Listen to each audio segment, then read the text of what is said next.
I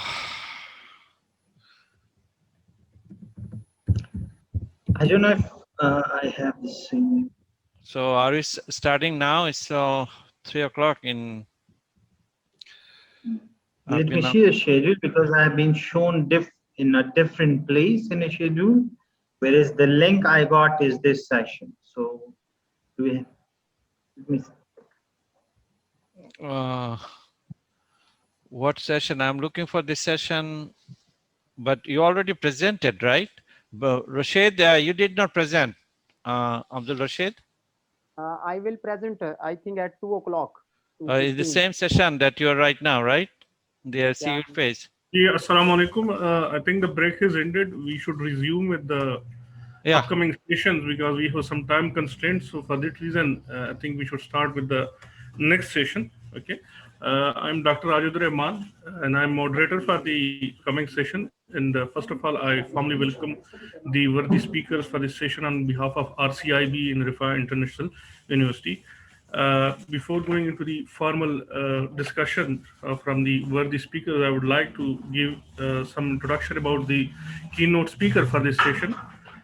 Keynote speaker for this session is Professor Muhammad Ayub. Professor Muhammad Ayub is currently Director of Research at Rifa International University, Islamabad, and he is also the founding editor of Journal of Islamic Business and Management.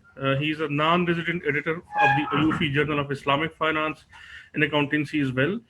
He had been the member of Sharia Supervisory Committee of Bank of Khyber and jury consult at the Federal Sharia Court of Pakistan.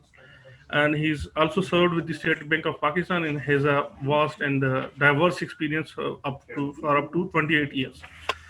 This was about the keynote speakers. Due to time constraint, I think we should start with the panelists. Among the panelists, the first one is Professor Dr. Arshad Hassan Saab. He is an eminent scholar across Islamabad and have a very diverse and you can say experience in the field of research. And currently, he is the Dean of Faculty of Management Sciences at Capital University of Science and Technology, Islamabad. So I would formally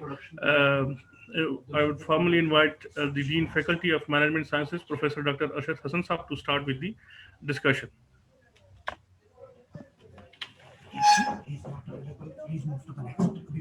Okay, I think he is moved to the next session due to a certain urgency.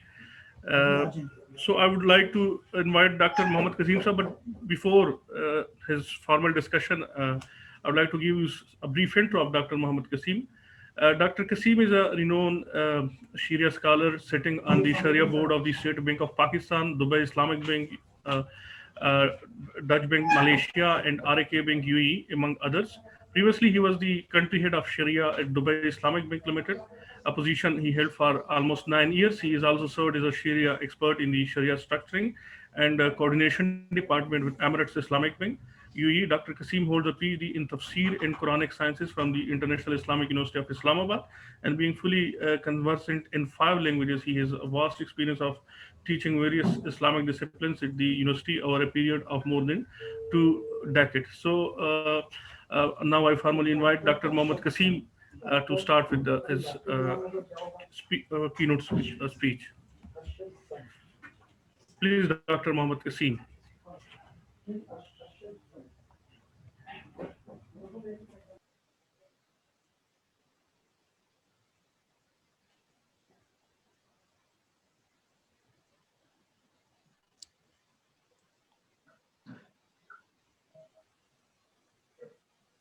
Okay, they're trying to aid Dr. Mohammad Kasim on the panel list. He is in the participant list. So bear with us for at least 2 to 3 minutes. He will be added into the particular panel list. Then he can continue with his speech.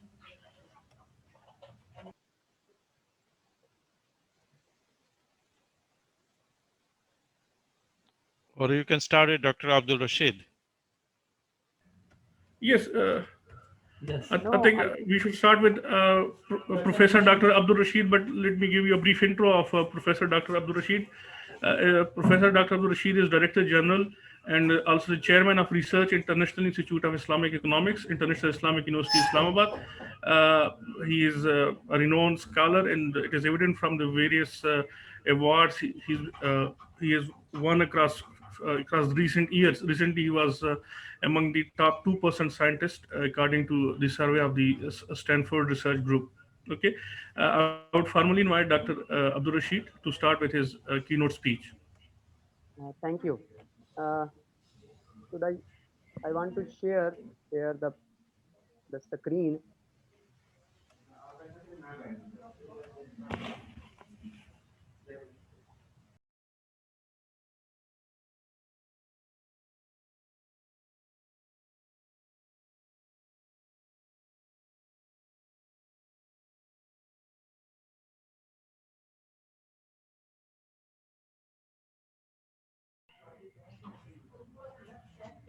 Bismillah ar-Rahman ar-Rahim.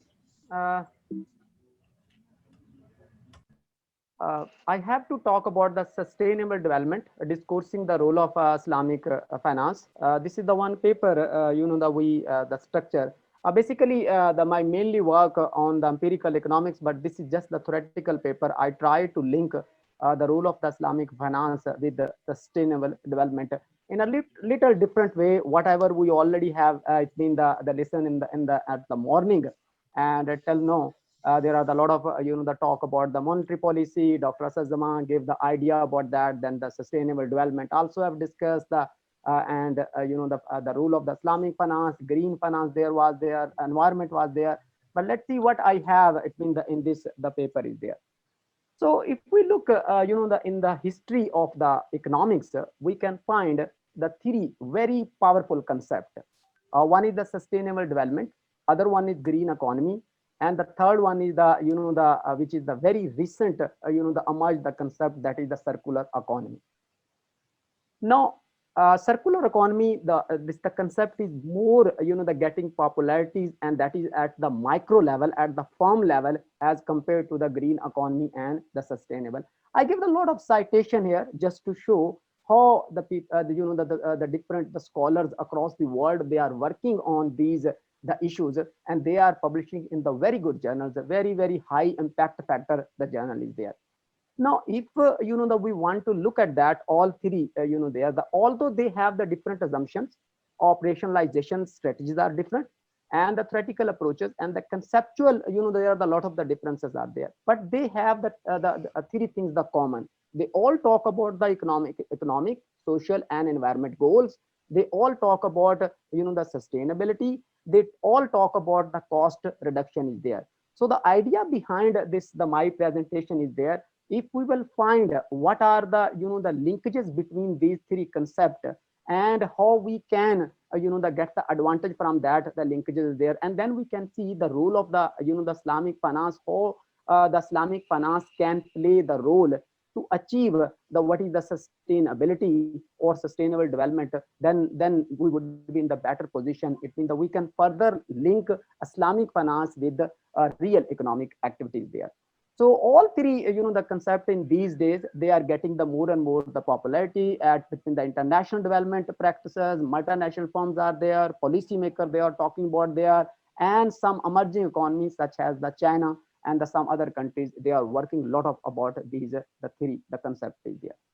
Now, sustainability concept have emerged as one of the most pressing challenge of our age is there. But when we look at the practically, it is very difficult to put into the reality the sustainability. There are the several reasons behind that. Number one, the first of all, the reason is there are the so many definitions of the sustainability. Second is there, it means the models or the practical strategies are missing to achieve the sustainability there. So when we talk about these, the new concept is there, circular economy, green economy, or social development is there. So they, the more we will see in the implementations of the concept of the sustainability. If we work on only one, for example, just we focus on the sustainability, sustainable development, maybe we will, miss the other, the some aspect of the sustainability. Similarly, when we only focus on the green economy or circular economy, maybe some other, the parts of which is called the ingredients of the sustainability, we will the miss is there.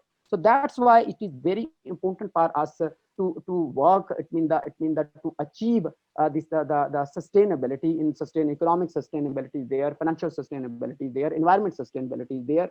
When we consider all these concepts there together, and we try to relate, and we will see what are the possibilities in Islamic finance, how Islamic finance can help us to achieve the sustainability into the spirit is there. So if we will look at that, I mean that all three the concept is there. So what is the the motivation the based on that behind this the paper and the study. So the traditional model, everybody know about the adopt to or transfer of the linear to the take make system to the more the resilient and the sustainable one, which is based on which is and these days is called the circular the economy there. So some authors already have emphasized to in the connected role of the circular economy and green economy in achieving sustainability is there. Some other investigators, such as some I cited here, is they have also pointed out the relationship among these the concepts. So the empirical work is there. I mean the scholars already are finding the the interconnections between all these three concepts is there, and they're trying to relate all these concepts is there. So in fact, one of the main reason of the the broadness of the concept of the circular economy is the reason is because that they have the that this system has the capability to convert various divergent strategies from different school of the thoughts are there. Based on that is there. So the so many models up to now they have the proposed, like the cradle to cradle design is there, zero waste model is there, and the cleaner the production is there. And now my in the actually this the focus of this study would be how Islamic finance can play a role in all these the models, or one of the model is there. So Islamic banking business, if you look in the historically, so there are the again that we can find the research that is published in very good journal. They are the pointing out is the Islamic economic system and the financial system is more the effective system, sustainable system, and can provide the more the better way the economic activities to the world is there, as compared to the conventional the banking system is there. So objective of this, if we will talk about the focus point or the main objective of this, to highlight the potential role of Islamic finance in promoting to and harvesting the benefit associated with all three the concept is there. The paper also I highlight the potential dimensions, scope, and the opportunities that Islamic finance has to facilitate the process of achievements of the all three concepts is there. And then at the end we propose the models and the concept how we can link actually the Islamic finance with the circular economy, and we can achieve the sustainable the development is there.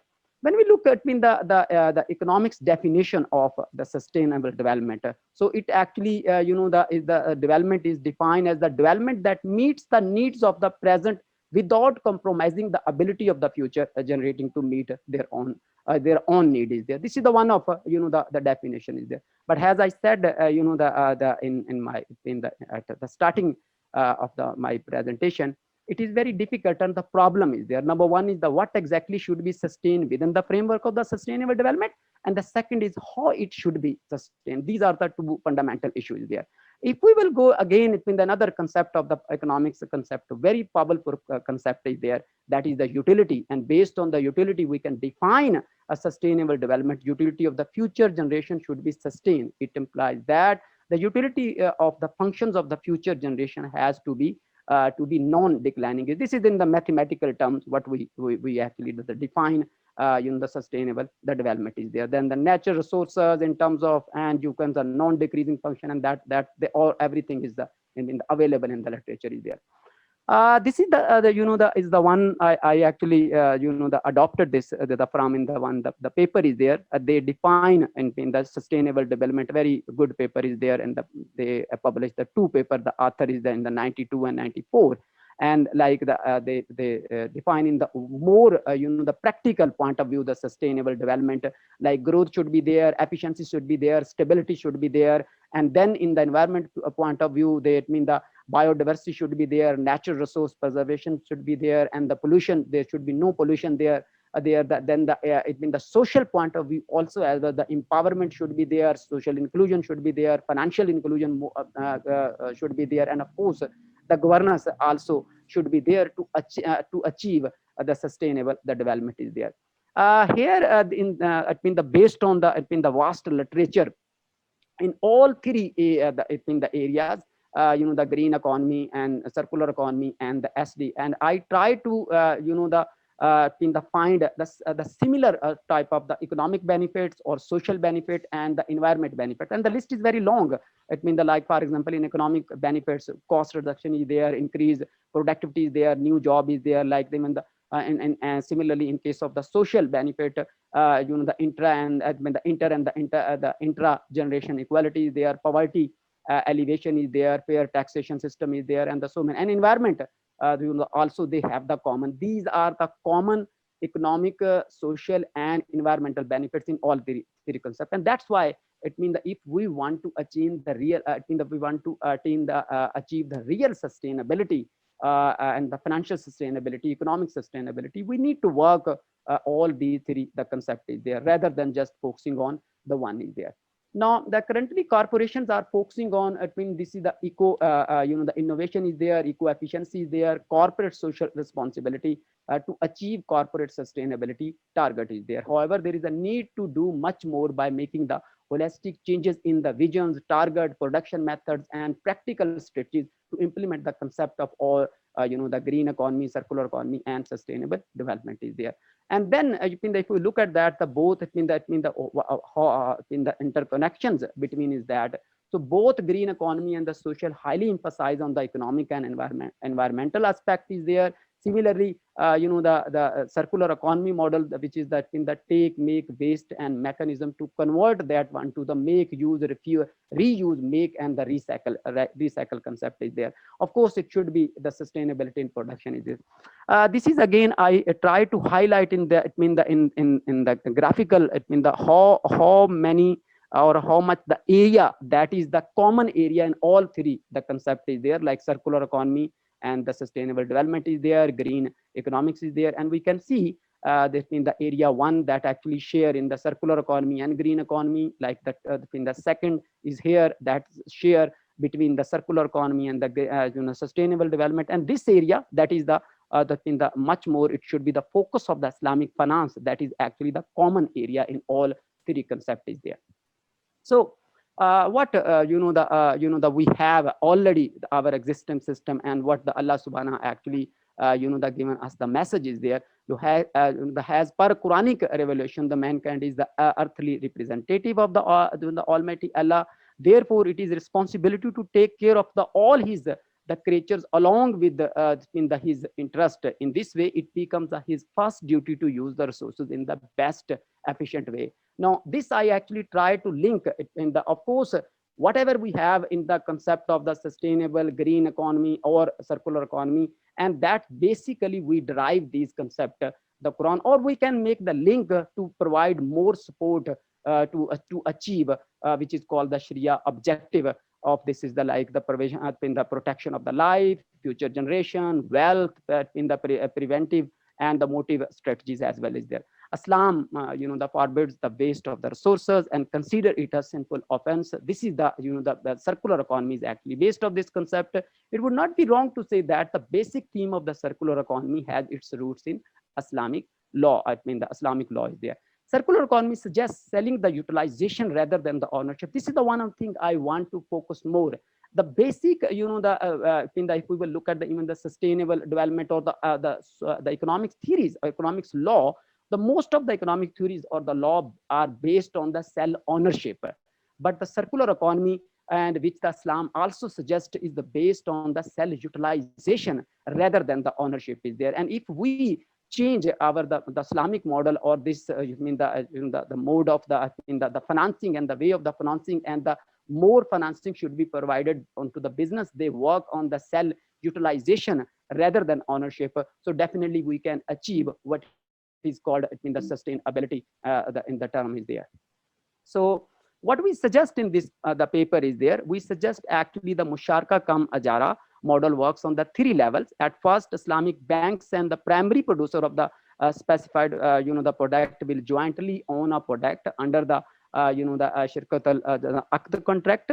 And the later they will lease it to the end user of it against the pre-agreed rental that will be shared between between them as per the principle of the the contract. In this way, the risk will be shared between definitely the providers and the first users. Then but with the corpus of the product will return to the owners at the end of the lease period, which can be at the end of the economic or engineering life of the product is there. The primary producer in the capacity of the partner will recycle the used product or the product for another cycle. So this is the way. It means that actually it should not be only the musharka just that in the at the first stage. It should be at the recycling stage, and the whenever it should be the finance provided. So it should make clear about, and it should be the make sure about what would be when the product, the first cycle in the life of the project, whether economic or engineering life should of the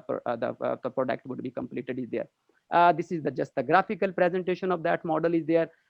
We propose the two other model as well is there, how it can work and the sustainable. In one model, we suggest there would be the another company responsible of that, and the bank should make then the agreement with the both company, first user and first at the first partner, and then at the second the partner, that the company should be like the subsidiaries of the company, the primary producer. So it should be here is there. So first they are providing the fund, then they should be the responsible of that the at the end of the product, the economic life of the product is there. Then this company will recycle and then they again share, and this process will be the sustainable process. So the one cycle, then another cycle, then another cycle, so it would be the continuous there. And then we also suggest here the government can the make the arrangement like the and the other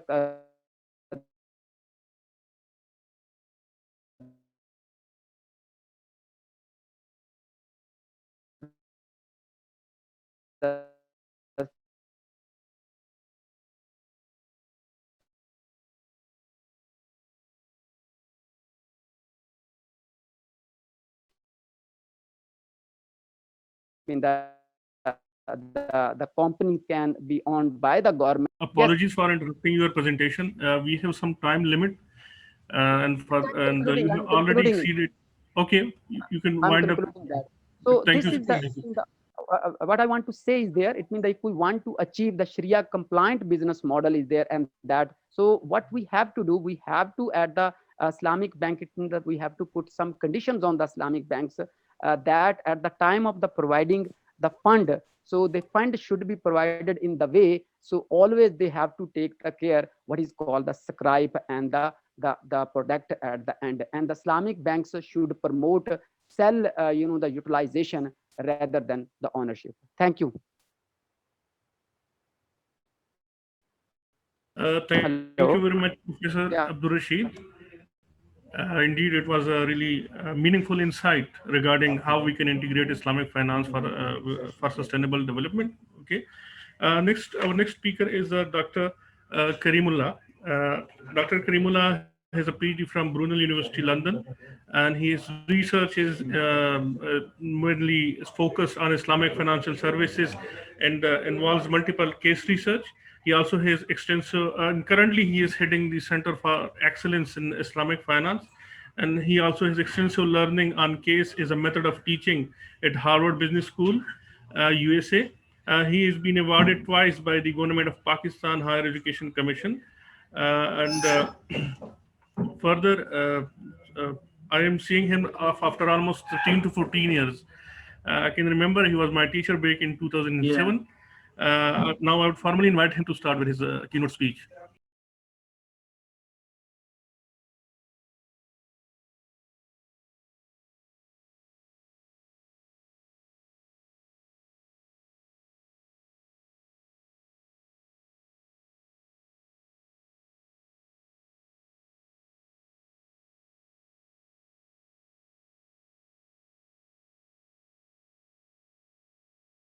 Please, Dr. Karimullah. Bismillahirrahmanirrahim. Thank you, Dr. Ajit. It's nice seeing you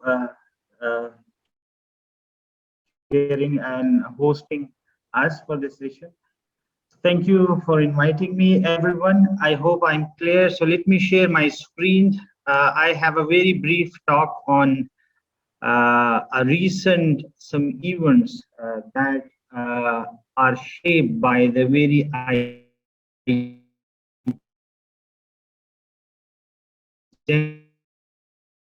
identity of Islamic identification of Islamic finance, and how does three point of views are very much popular and powerful in shaping this new identity of Islamic finance. So I just title it to the identity of Islamic finance and how power theory or perspective can be used to understand it. So these two events actually happened in a few last few months, where in one I was involved myself as well, that is Islamic finance education in Pakistan. So whenever we place Islamic finance as a discipline, as a subject, there are some very pragmatic issues in to identify it as a discipline, to identify it as a subject. Like, for example, many universities, when we approach to the say the accreditation councils, or for example higher education commissions and university boards and councils, they try to place this discipline somewhere, sometime in an economic department, for example, sometime in a sort of jurisprudence related or in Islamic studies, and sometime in a combination of that. So then they face more issues. Like, for example, recently we were trying to define eligibility criteria for a PhD in Islamic business and finance. So we had this identity issue again of where we should have management students into it, whether we should have an economics students as eligibility to it, are people with have a fiqh background. The obvious answers for us was all of these three routes. But the problem is that acceptable to different institutions? I mean, there's a very power game in it. Like, I mean, when there's an entry test, for example, for Islamic finance education, people can either have a management or an economics. So they consider economics more in a social science and management into more in administration. So they create a bit of more pragmatic issues. But I'll go to the philosophical and more conceptual issues of it. But I'll use that as an instance of it. The other issue was not in Islamic finance education, but was in Islamic finance. Like in a previous month, as we are aware of, that when the government of Pakistan was issuing the sukuk, and they were keeping the F9 park in Islamabad as a base of it. So again, we, from my theoretical perspective, that was again an identity issue of conceptualizing whether that is a sale of a park or not, or how to communicate the Ijara contract into various practical institutions down there. And then the federal cabinet actually reject the summary of the finance to raise funds through sukuk. And now they have a plan to generate about 4 trillion rupees through conventional bonds, because still Islamic finance is to establish its identity among the key institutions who are at work. So having these two practical examples, which currently we face in Islamic finance education and in Islamic finance, I got some theoretical insights from our previous recent book on Islamic financial services as a paradigms. I see it's a paradigmical issue. So I define paradigm as a collective belief. So I assume that there are three sets of belief exist about Islamic finance education as well as Islamic finance practice. So that makes us experts in a silo. So we become more known in one area, but become more ignorant of another area. So I assume these three paradigms are into play, creating constraints. So the three big constraints are there. But I have a positive notion of constraints. I do not assume interpret constraint in a very negative form. I assume the constraints created by the jurisprudence school of thought, fiqh school of thought, has a good purpose. Economics have its own set of constraints for Islamic finance. And the new paradigm that we propose in our book is the service paradigm, which propose new constraints for Islamic finance. When we come to the constraints and the type of constraints that these paradigms offer, so I positively interpret the constraint as if constraints are wings to fly through. I mean, they make you to do well because they create a barrier to direct you towards a particular direction. Like, for example, our very dear poet Dr. Allama Iqbal said, तंदेबाद मुखालिफ से न घबराए काब ये तो चलती है तुझे ऊंच उड़ाने की. So I put that constraint as a powerful construct in the Islamic finance. And then some theory of Michel Foucault on the power, that how constraints give you power, or to some people give you that power to accept Islamic finance education or not to accept Islamic finance education. So just some assumptions that I put this perspective of constraint and power into Islamic finance, into the recent issues that I've been seeing.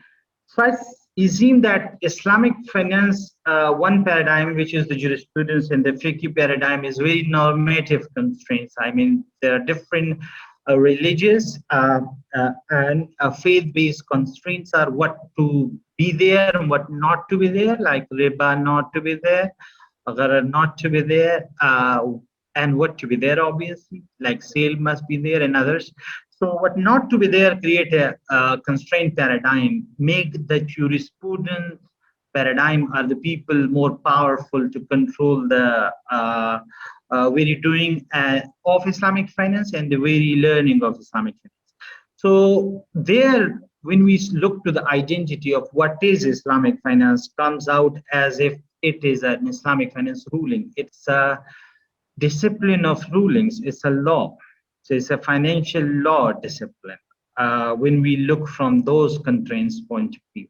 And when they talk about, and when we expand Islamic finance and create outputs of it, it comes as a contracts of it. So advancement comes as a fiqh judgments where the Islamic law and rulings getting enhanced and enhanced. And the value proposal and why people would go for it, what they offer to them is compliance. So to be Sharia compliant, to be the ruling compliant to the fiqh interpretations. So that's one school of thought, create one power paradigm in the Islamic finance, which is running up within the market and also in Islamic finance education, as I've been seeing. The second one is this very economic perspective and financial perspective and school of thought, which creates certain constraints of positive norms, practitioner economic behavior, like what is the production, what is the exchange, what is the distribution, and what should be the consumption. So everything is looking after as if that is either related to the wealth, so should be placed into the finance, whether that is a production, exchange, or distribution, or consumption. So the new advancement comes as a new forms of productions and in new forms of exchange, distributions, and consumptions. Just before me, when Dr. Abdul Rashid was talking about moral economy, I still was considering as if the output is more new productions of finance, but a more ethical one. So starting from the very conventional economics till to the circular economy, this whole paradigm, even the Maqasid Sharia paradigm, which I believe is a more economic paradigm, is focusing on output as if Islamic financial institutions and educational institutions are factories to produce, and then those produce would be exchanged. Pure and even ethical, but still the factory logic is there, and that create a certain constraint of thinking to institutionalize Islamic finance and be assumed in a certain form. So our proposal is this one. servitization of Islamic finance. We believe that if Islamic finance is understood as a service, which is impacts, which are non-tangible components, so then that would be very useful, and that could expand the logic. It would supplement the current understanding of it. So if we incorporate these assumptions a bit, I'm not saying the previous two paradigms are irrelevant. They are sufficient. They are very contributing, but that would enhance, that would be supplementary to it, and that could enhance our doings. So the constraints that we propose is to design Islamic finance as a socially constructive constraints. I mean, what constraints people do agree and interpret from fiqh and interpret from economics behaviors and agreed upon a situation, and those should be put in place for whatever they are doing. And the identity would be Islamic financial service or the service of Islamic finance. I made the service salient because that is missing in other, like they call it Islamic finance. So I would call it Islamic financial service. So service is more impact, they're more social impact, they're more competence based. So when we advance Islamic finance, that would be more advancement in competence, advancement in knowledge, and in advancement in more power in terms of institutionalization of that as a Islamic financial service. So the output of that would be more a co-creation of the impact for people. So the current key argument that Islamic finance does exist in the very form of it, in the very ruling of it, in the very economic structure of it, but it does not have a visible impact, yet the feeling of that is not there. So if the service are more into the is incorporated. So service is more related to the feeling and to the observations of things. So that would be then more visibly there. So my conclusion from these thoughts, from these few practical recent events and these theoretical inputs, is that we should name and identify Islamic finance as an Islamic financial service. And that would have an impact on what kind of educational programs that we are developing onwards, or what kind of practical arrangements that we are doing in raising or dispensing financial resources. So these are my new thoughts that I thought I will share. So thank you for giving me this opportunity, Ajit, Dr. Ajit, for inviting me to and introducing me to the forum. And thank you everyone for listening. Thank you so much.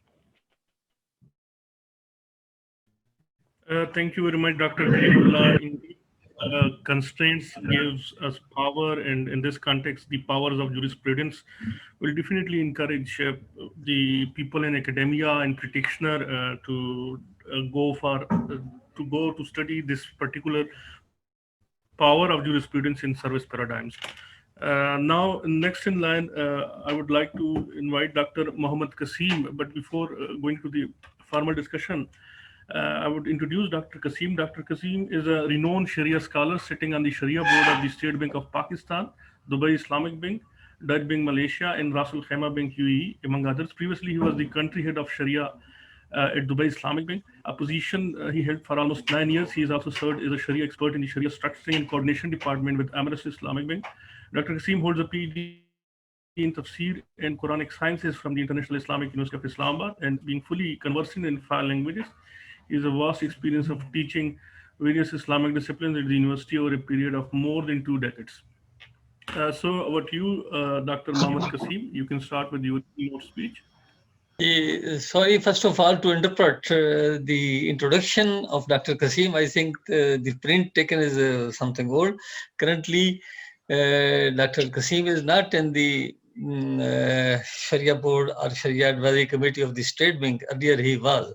So that I am very sorry for this announcement first. So please, Dr. Karimullah, Dr. Kasim.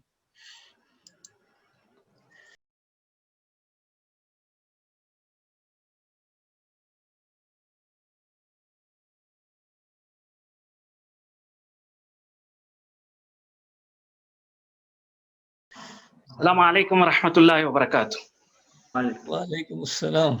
Walaikum assalam wa rahmatullahi wa barakatuh. Assalamu alaikum again. Is it? Walaikum assalam. Do you hear me?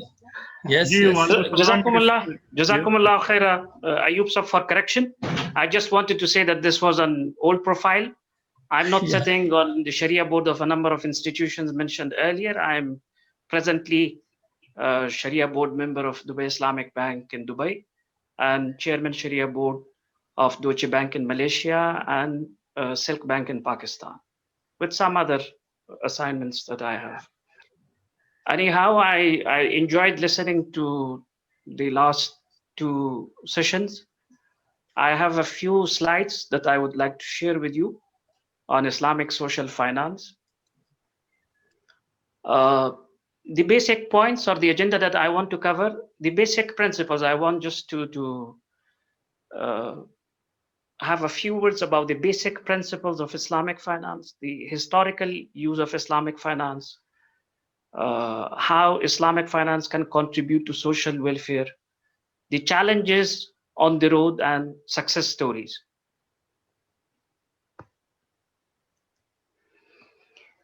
We all know, Alhamdulillah, that Islam is the only complete code of life for humanity. Allah subhanahu wa ta'ala has chosen this religion for guidance of humankind in a way that serves their interest in this world and in the hereafter. The old definition of deen, ad-deen, al-wad' al-ilahi as-sa'iq li al-bashariyya ila as-sa'adati fi ad-darain. This is the old definition done by our classical Sharia scholars. So we need a sa'ada or welfare in both the worlds, here in this world and in the hereafter. And I'm a firm believer that even our rituals, Islamic acts of worship, they also contribute to our welfare in a material way also. So whatever we have in Islam, all the teachings, not only the economic teachings of Islam, but all the teachings of Islam, they give you a whole paradigm, a whole unit. And you cannot work in isolation where you adopt some of them and you reject the rest, and still you expect the great results that our forefathers achieved. This is impossible. That's why Allah subhanahu wa ta'ala says, Ya ayyuhallazina amanu udkhulu fis silmi kaffah. Unfortunately, now we are cherry picking. We just want things that we feel they are beneficial for us, and whatever is not in our interest, in our material interest, apparently, we try to negate them, or we try to say that this is for another level. The concept of halal and haram in Islam, it is not something that Allah subhanahu wa ta'ala has said, wa halallahu al-bay'a wa harrama al-riba.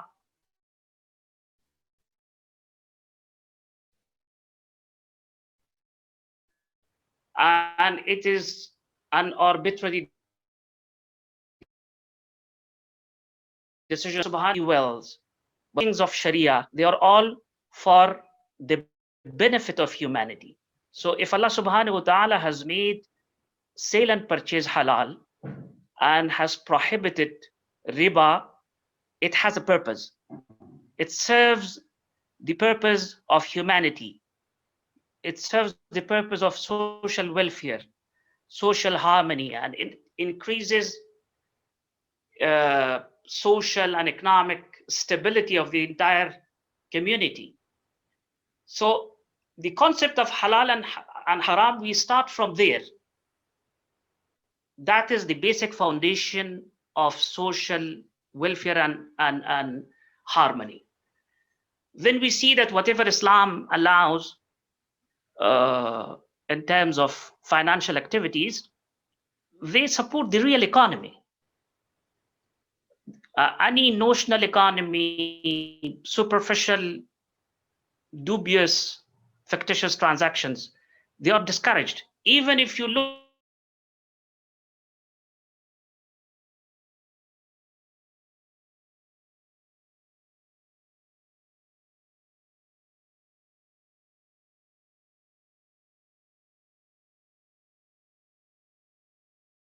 expect from Islamic finance, you have to not only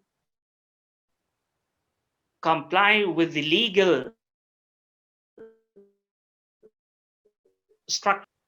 structures and contracts.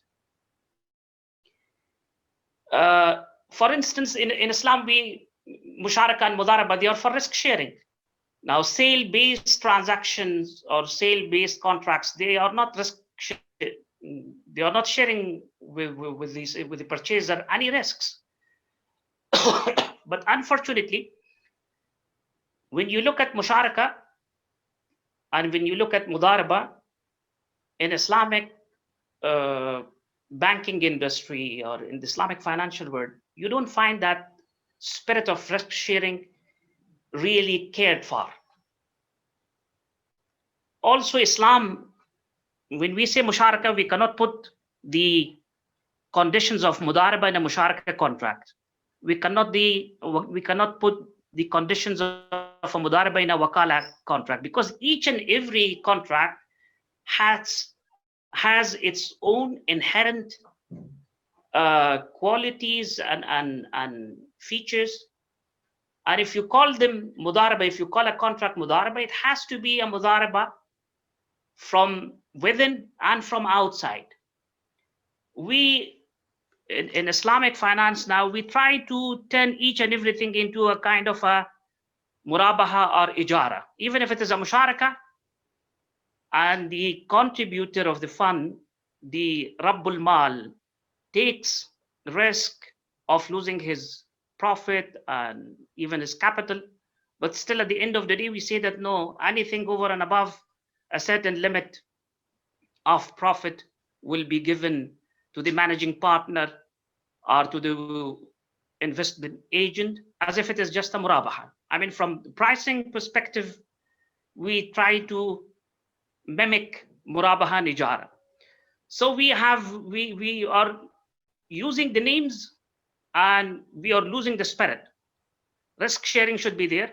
Fair play should be there. If there is fair play, you always give the mudarib his due share. You give the fund provider his due share. In my view, mudaraba in Islam, although we use it now in Islamic finance for very big transactions, but this is most suited for skillful labor, to provide funds to skillful labor, to people who don't have any access to financing world. Islamic social finance, in my opinion, it is two-pronged, and there are certain specific elements or instruments that Islam has devised to directly work for alleviation of poverty and socioeconomic progress and development in the society.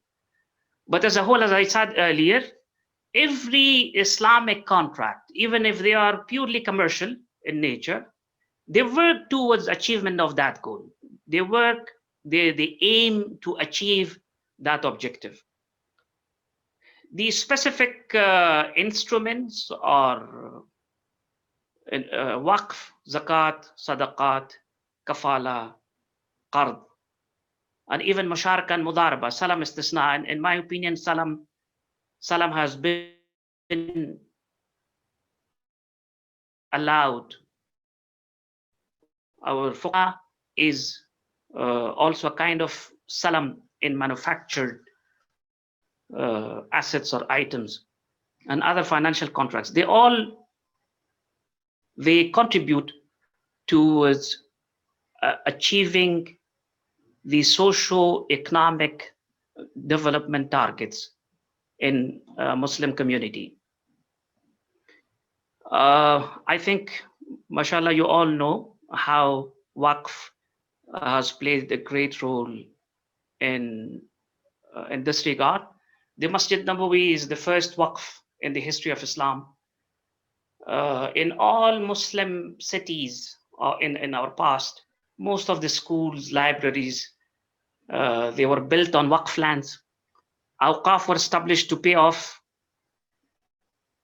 debt of gharimin. I mean, there was special awqaf for that purpose. Special awqaf to provide healthcare services to the needy, to assist people in performing Hajj, marriage, etc., etc. Because these are very important things. At one time, 1/3 of all over land registered in certain countries or in certain geographical areas were of waqf. I have studied somewhere from a very authentic source that one time the Europeans, they tried to abolish waqf in Istanbul, and they tried to use some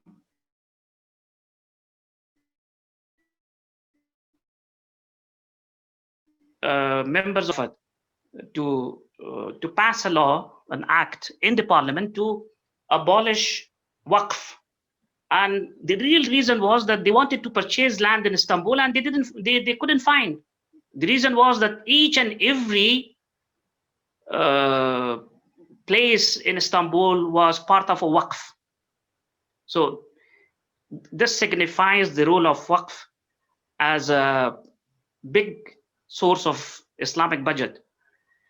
Similarly, zakat, the ayah, إنما الصدقات للفقراء والمساكين والعاملين عليها والمؤلفة قلوبهم وفي الرقاب والغارمين وفي سبيل الله وابن السبيل فريضة من الله والله عليم حكيم.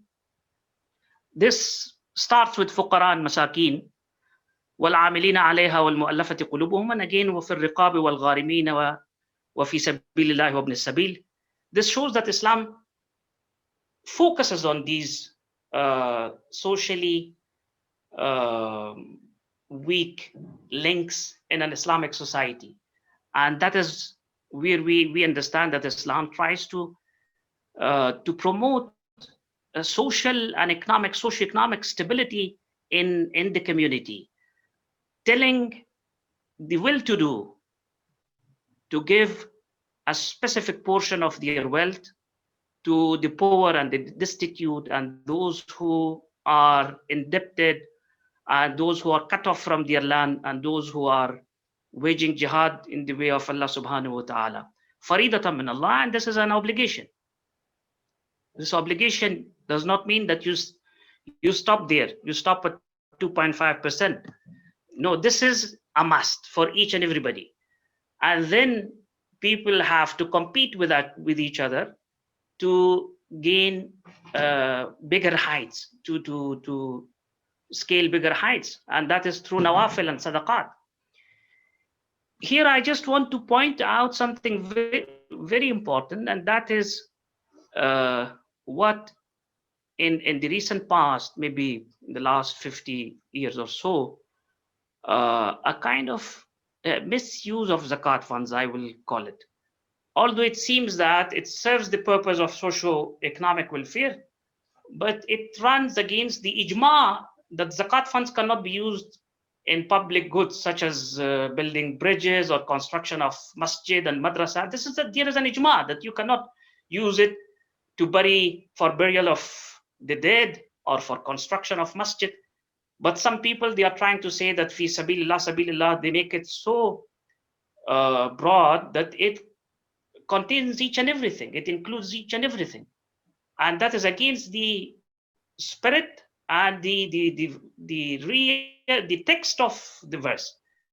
Because the text of the verse is talking about 8 different categories. So fi sabilillah is one category. If you look at and you make sabilillah so broad, it means that all other categories will be a part of it. And that is against the ijma of ulama who have a consensus that zakat cannot be used for such purposes. But since now, unfortunately, the Muslims either they don't pay zakat, or even if they pay something, they only pay zakat, and they don't pay sadaqat, they don't make any waqf, they don't care about other things. So people, for the socio-economic welfare of the society, as if they don't find anything but zakat. Even in madaris, I mean, in Pakistan, you will find that most of the madaris, they use zakat funds through different legal devices or hiyal or makharij, which is not correct in my opinion.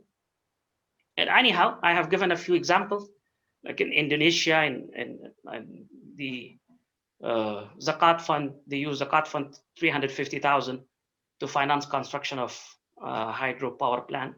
I myself in the banks where I am, somewhere where we pay zakat, we receive such requests, and sometimes the people in the bank, they fight for it, that we should pay this much and for such and such a project. Although it is very important that you give the money to fuqara and you make him the owner of the asset, the owner of the funds, so that they use it the way they want. They all help in achieving the oh sorry.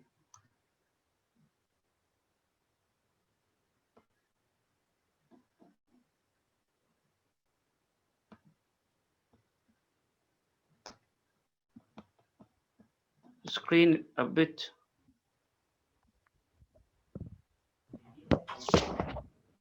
Yeah, we can see it. Yes. So the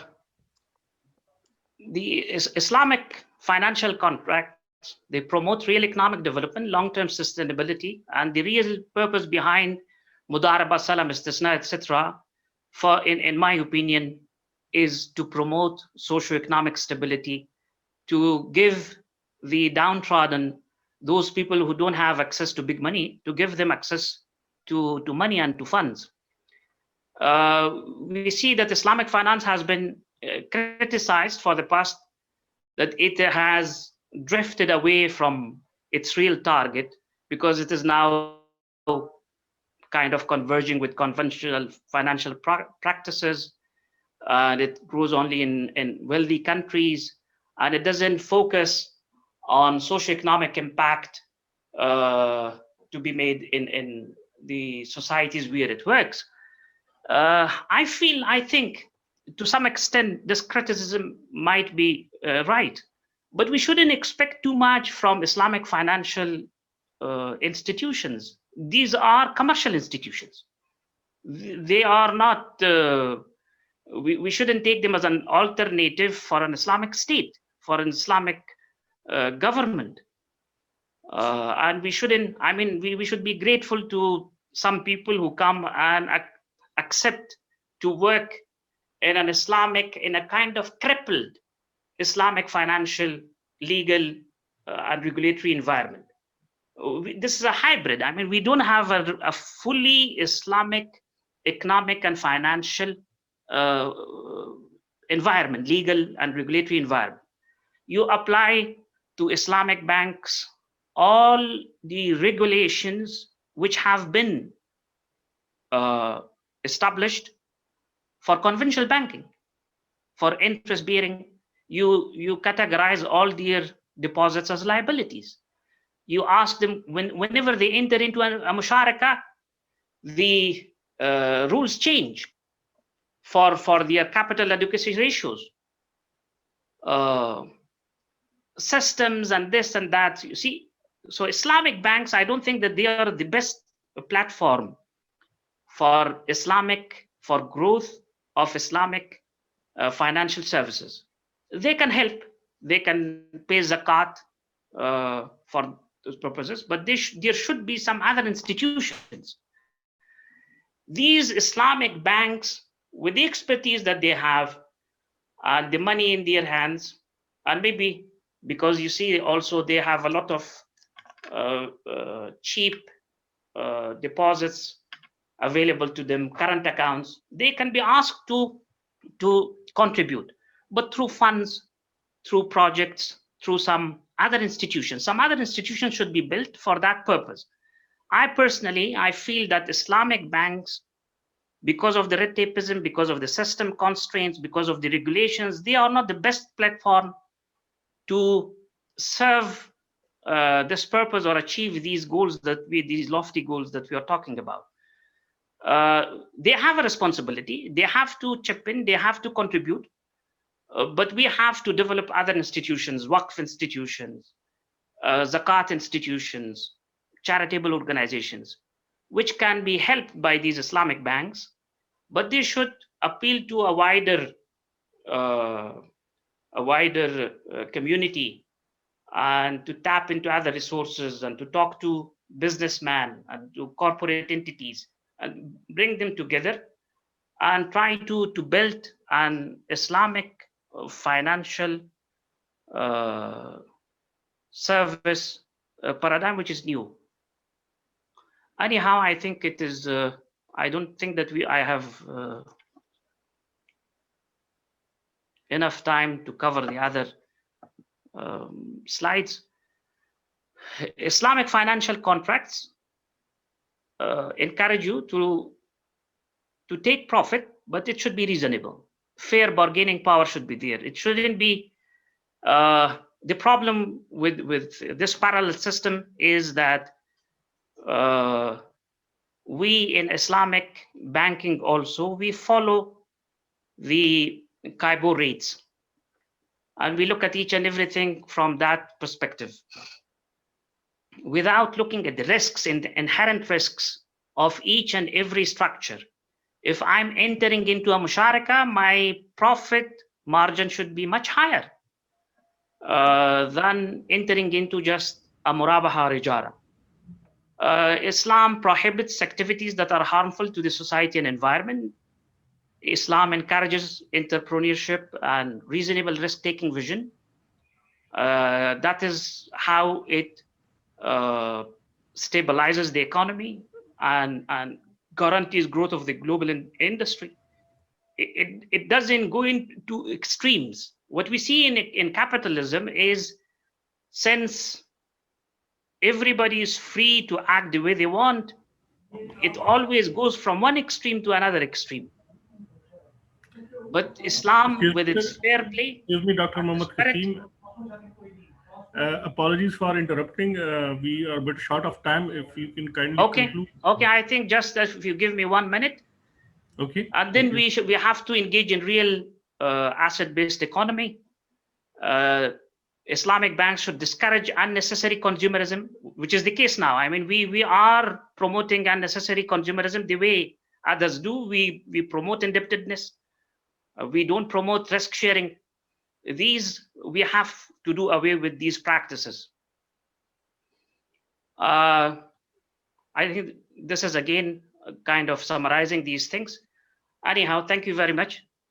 And I hope I have contributed a bit or spoken my mind on the matter. If there is any question, I can take. Jazakallah, Dr. Mohammed Kasim. Indeed, every Islamic contract aim at socio-economic development, and if it is used in true letter and spirit, indeed it would lead to a sustainable socio-economic development. Thank you once again. Now I would like to have Professor Dr. Arshad Hassan on the panel discussion. But before going into the discussion, I would like to give you a brief introduction of Professor Dr. Arshad Hassan. Professor Dr. Arshad Hassan is the Dean, Faculty of Management and Social Sciences, Capital University of Science and Technology. He is an eminent research scholar with numerous publication and book chapters. Okay, over to you, Professor Dr. Arshad Hassan Saab. You can start with your keynote speech.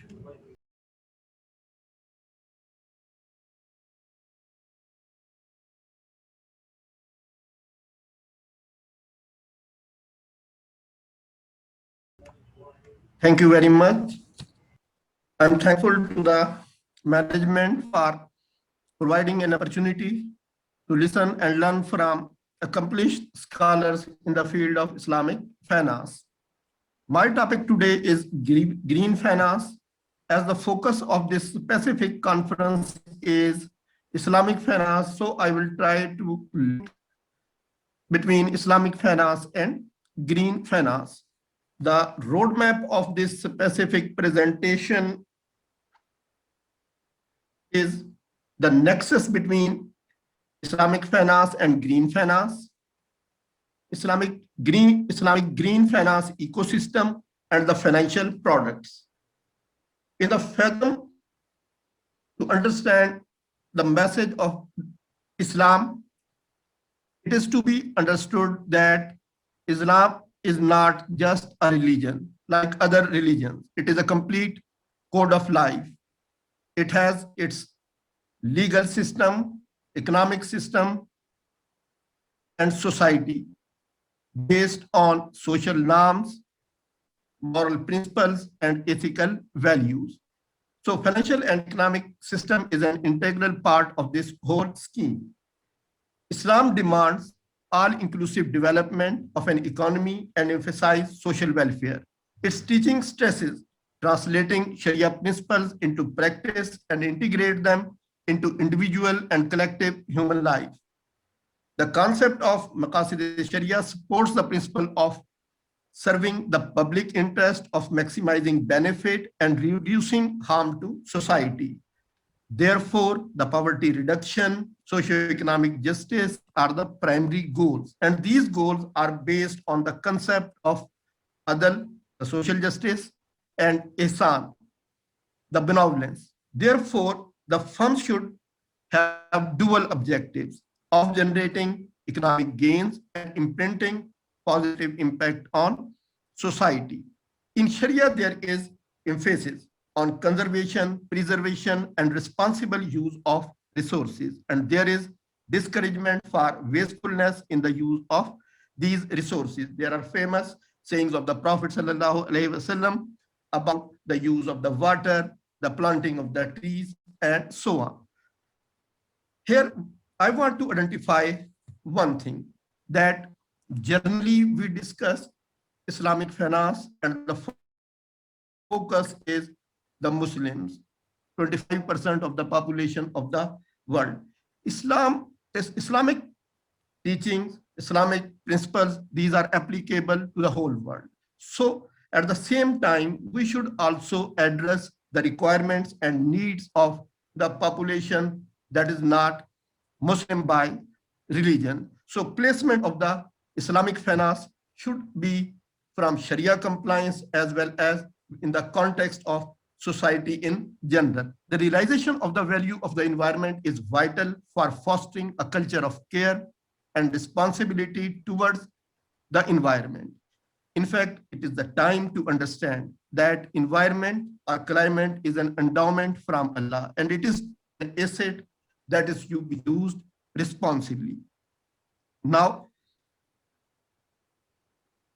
Islamic finance has evolved over the last few decades, and spotlight is shifting from Islamic commercial banking, insurance, and investment banking to the Islamic social finance.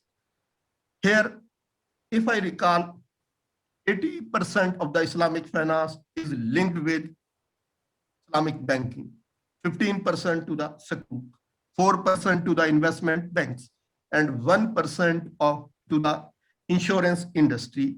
One thing that we generally miss is equity participation, Islamic equity, green equity, Sharia compliant equity. The conventional equity generally takes the form of Sharia compliance when they meet certain parameters. And in next year, when these parameters are not met, they become un-Sharia compliant security. Every year we see number of times that this company is now Sharia compliant, this is not Sharia compliant. Therefore, one thing that looks missing is that positioning of the Sharia compliant equity as a differentiating point. Secondly, when we come towards Islamic social finance, we see that discussion is about the use of zakah, sadaqah, awqaf, kafala, qarz, etc. These are good. These are philanthropic activities that are performed by non-Sharia compliant businesses too. Here, the question is, we should also, it is the time to also think that these social finance should be economically, financially, and commercially viable. So any product in this context, I could not identify the one. When we want to link the Islamic finance to the social finance, they have many commonalities. There are various factors which are common in those. Green finance specifically comes towards the environment. Social finance covers economic issues, it covers social issues, it covers environment, it covers governance issues. And when we come towards green finance, we talk only about environment. Environment is not climate only. It covers a wider canvas, reducing all types of the pollution, green gas emissions, energy efficiency, cleaner production, protecting biodiversity, waste management, and climate change, all are part of the green finance. So the restriction of green finance is not to the climate only, that is climate finance.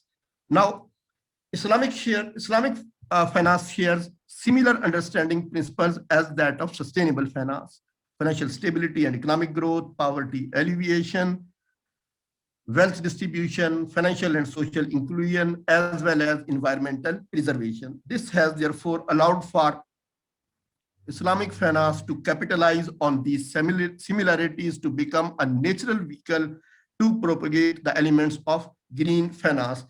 That's why this Islamic finance or green Islamic finance should not be targets to Muslims only. It should be targeted towards all investors, all players who are socially responsible.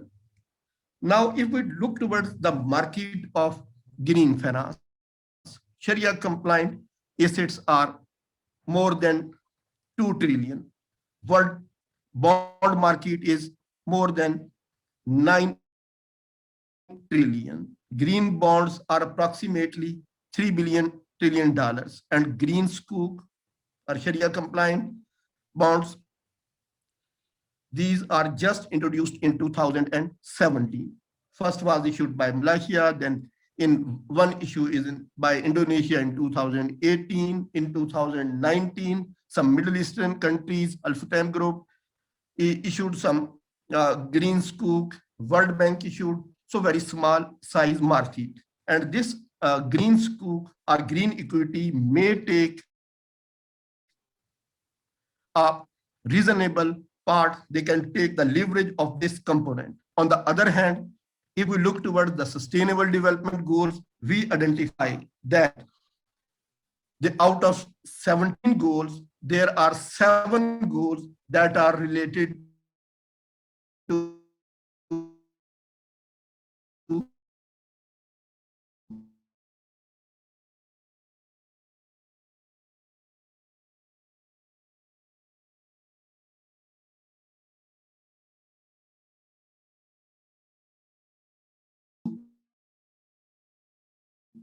projects with others, bonds, but also for green equity. Here, if we investors towards becoming responsible investors reflect that demand is on upward trend. Meanwhile, there is a limited supply of the green financial instruments globally. Some green sukuks exist. Green equity is not visible at any place, especially for those who are seeking Sharia compliant green investment opportunities. So this opportunity opens the door for green finance. For green finance, we need 2 things at this stage. Number 1, green finance requires a robust ecosystem to fully exploit its potential. And second one is innovative products to meet the requirements of environment-friendly projects. So these are the 2 focal areas related to the Islamic green finance. In conventional green bonds, we generally see that an ecosystem exists. But in case of Islamic green finance, we have to prepare a green finance ecosystem. Generally, in any ecosystem, we have four major participants: green finance promoters. These may be governments, these may be financial institutions, it may be from private sector. Government may use some push factor to motivate the private sector to use green finance instead of conventional finance. In this case, some green incentives, tax exemptions, grants, these can be used. Green finance providers are conventional banks, Islamic capital markets. These are the providers, the socially responsible investors. So there is again a large set of the fund providers that can meet the requirement of the market. Similarly, the economic system coordinators are needed. And finally, the user of green finance. Each of these stakeholders has to play a defined role in the inception, implementation, and financing of whole system. So there is a dire need to devise, to move toward a green finance ecosystem. And here, the academic scholars, financial institutions, AOFI, and state, all these have to play their role. Promoters may be, as I discussed, government, World Bank, and other financial institutions. They may provide a roadmap to integrate green consideration into operations of the business. Private sector, especially social SRI investors, social impact investors, they may play a role to create awareness, and they can also provide guidelines regarding use of the green finance. These are some institutions, some government grants, sadaqah, zakat, and so on, banks, green capital markets, socially responsible investors. These are the few providers of green Islamic finance or green finance. Use of the funds, that there are few issues which we have to see, and that is the requirement that we have to prepare some guidelines about the use of the fund raised through green financial product. For example, there should be guarantees that the funds raised will be used for the specific purpose. Similarly, there should be some parameters, a criteria for selection and evaluation of the projects, that these are eligible for green finance. Similarly, this assessment may be internal and external. In order to create the trust of the investors, we have to do some independent assessment regarding. There must be some defined mechanism regarding the management of the proceeds of the issue of Islamic green finance. There are reporting requirements step by step, that what are the objectives, what are different milestones, what are the milestones associated with the environment, society, and so on, and how do we achieve these specific milestones. Similarly, we see that companies report too much. There must be some third-party evaluation mechanism, so that an independent opinion in the shape of reports, in the shape of ratings, in the shape of qualifying for specific grading. So these are requirements of this system. This is the area where Islamic scholars should in, and they should prepare these guidelines, these criteria, so that there should be a viability of use of Islamic green finance can be ensured. Now, we all know that green finance is related to the climate, so there is a a wide market. There are alternative energy projects, energy efficiency projects, green infrastructure projects, electric vehicles, transmission system, waste management, plantation, exploration. These are all areas where this green sukuk or green Islamic finance or green equity can be used. Here we see that in last 1 decade, number of terms have been introduced. In conventional finance, there are green bonds with market more than 3 trillion. There are green loans, there is carbon finance, carbon credits, green insurance, green IPO, green stock indices, green credit, green asset securitization. In Islamic side, these are still unexplored domains. So Sharia compliance and environment requirements, these are to be integrated. We have green bond initiative, we have climate bond initiative, but initiative from Islamic context is still at infancy phase. We only have one capital market based product, that is green sukuk bond, and there are only few bonds that have been issued since 2017 to 20, and most of the bonds are issued in 2020. Now, green sukuk meet Sharia criteria and provide funding for an environmentally sustainable project. Sukuk fill fixed income supply gap from environmental investors, and these are attractive to environment focused investors and provide high certainty that their money will be used for specific purpose, as the fund raised through issuance of the stock will be invested in identifiable asset. This is one of the major strengths of green sukuk, because the assets are identified. So cash flows stream, revenue stream, assets all are identifiable. So it is possible to monitor the activities and to ensure that the investor is getting a return by investing in only that domain in which he wants to invest. In conventional bonds, assets are not identified. So here there is little possibility that investor money is diverted. Second environment-based product is equity. I want to hear second Dr. Qasim, who discussed that focus of Islamic finance is not on equity participation.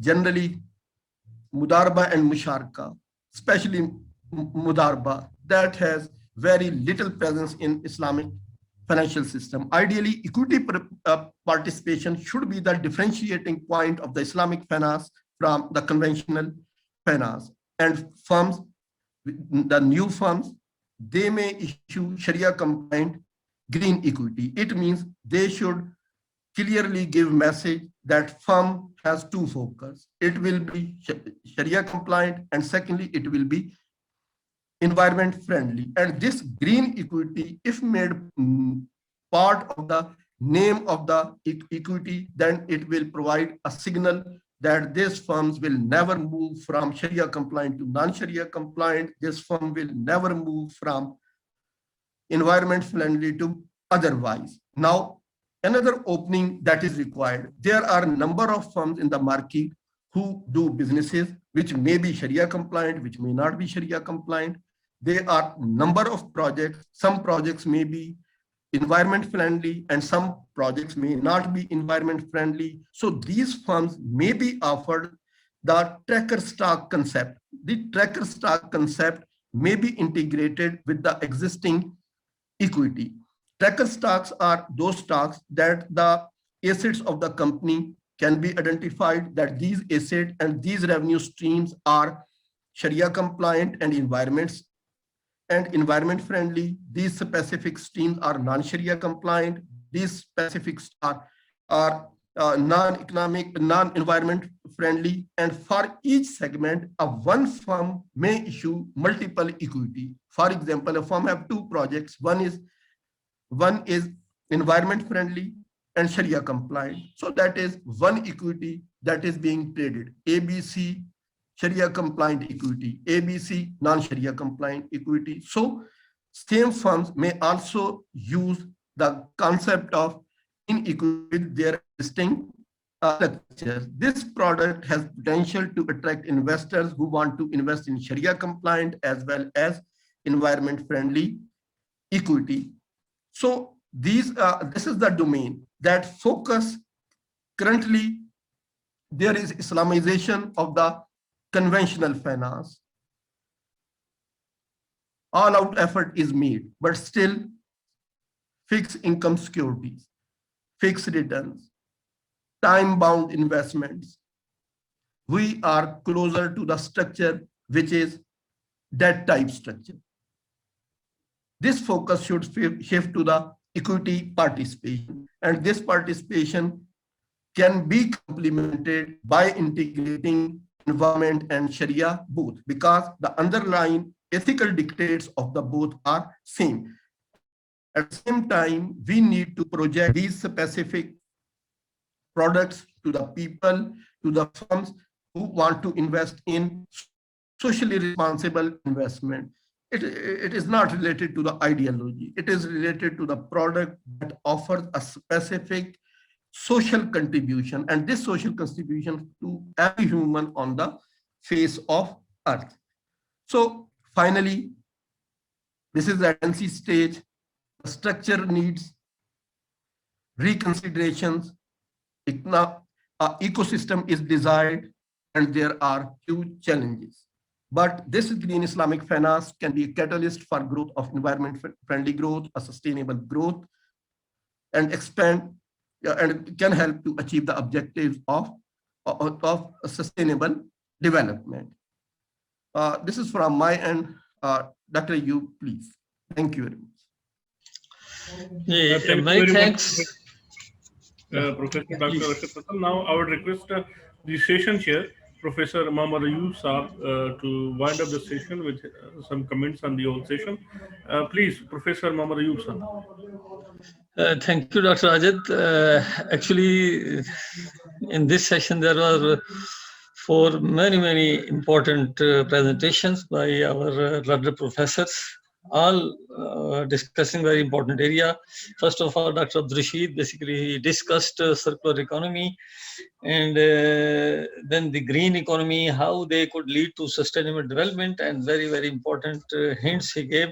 And people, plants and profits. It means that Islamic finance should be now related to people, not only to finance. Currently, this is the issue. And then the profits should be related to real sector activity.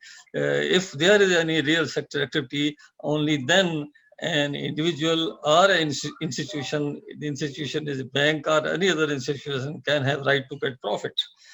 So one interesting thing he told was the Musharka Kam Ijara model, but this is not new, I think. Our brothers from Iran are using this model, and that is rather Musharka Kam Tijara model. They actually, what they do, they basically develop an asset. For example, that could be refinery. The bank and other people jointly develop is the whole refinery with too much very heavy investment, and when it is prepared for functioning, it is actually sold to the other investors. So that was one kind of musharka, although that is not in the running business, but better than the running musharka that is being done in our country. So what Prof. Dr. Karimullah said, that is the Musharka Kam Ijara model. It means that banks, along with other investors, basically will be developing the assets that would be leased, and then there would be what we could say, the Ijara. So this was the paper by Dr. Abdul Rashid, and next paper was Dr. Karimullah. Dr. Karimullah, very typical area identity of Islamic finance and that of Islamic jurisprudence, very interesting concepts. So he is right that we should ultimately work on promoting these identities, and particularly we should go for Islamic financial services in that could benefit the real economy, as that could benefit the people. And then Dr. Kasim, actually, he is a jurist, and we are fortunate to have here in our conference. He gave very very important hints. He made important hints. Actually, the main issue is that Islamic finance has to engage the real sector, and only then it would be really Islamic, particularly at this point of time when there is the credibility issue. Whenever we go in the market, we have to face serious criticism, and basic reason is that the banks are basically what we can say, they are earning money from money, and this is the problem.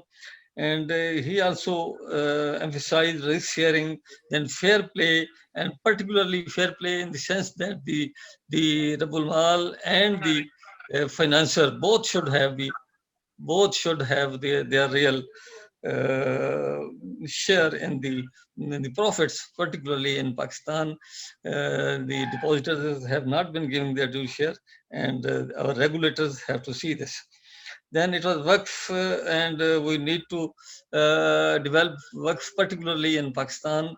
Unfortunately, we have not developed, except these are in the massages, or in the other, but not Waqf doing nothing for social finance. And then the last one, Dr. Arshad Hassan, very important and crucial discussion on the green finance and green sukuk. So I think ultimately Islamic banks and financial institutions must go to the real sector, and for this, the what we will say, the financing the agriculture is most, I think, crucial area, particularly in Pakistan. Even conventional banks are financing very low part, about 4 or 5%. But unfortunately, Islamic banks share in financing of agriculture is even more low or less. So with this, I am thankful to all these panelists, and the moderator, Dr. Ajid. And with this session ends now, Alhamdulillah. And now this is the main ID, Zoom ID of our conference today. Here on this ID, our next program will be at 4:30. And this will be important discussion by the Islamic banking practitioners, and the discussant will be Mufti Dr. Kasim. He will be again. Then Mufti Muhammad Najib Khan, Muhammad Junaz Yunus Ghori, and I think Sharia scholars from Bank Islami Pakistan, I remember. So please, we will be joined again at this category, at this, not category, this Zoom ID at 4:30, inshallah, from 4:30 to 5:30. And this is very crucial discussion on practical issues, how Islamic banks could move to social finance. And the main question would be, what could be the instruments, that is, it could be Waqf, then the banking companies could basically but we can say they should make some Waqf, and then the people should be asked to contribute for those works, and from works there should be financing of the entrepreneur, of the micro SMEs, and for sustainable development of the economy. So thanks again, and at this ID we will be here at 4:30, while other two IDs, the programs are already basically are there, and the participant can join those IDs. Thank you again, and Assalamu alaikum.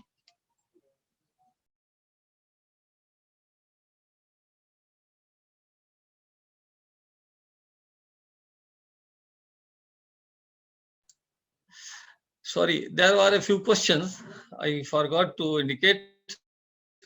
Not many questions. One was that how much zakat or how much proportion of zakat can be consumed for individuals and for collective purposes. And he says that mainly it should be for the individual purpose. Uh, while answering, I would say that this is not any clear cut, I think, formula. It is up to the government, up to the zakat management committee, that what should be the way of. Basically, Quran indicates 8 mustahikin zakat, and in this, the first right, the main right is of masakin who need their who money for their basic needs, but it can also be used for basically even rehabilitation. So the answer is that zakat, there is no fixed formula, though, so it can be used for even social sector, but we can say projects also, provided their ownership is with masakin and those who are not sahibe nisab. So I think there is only one question, and other was, why do Islamic banks follow riba-based central banks' interest rates? This question is very old, and I think that it is good if Islamic banks develop their own pricing benchmark, but as a pricing march, as a pricing benchmark, there could be any rate.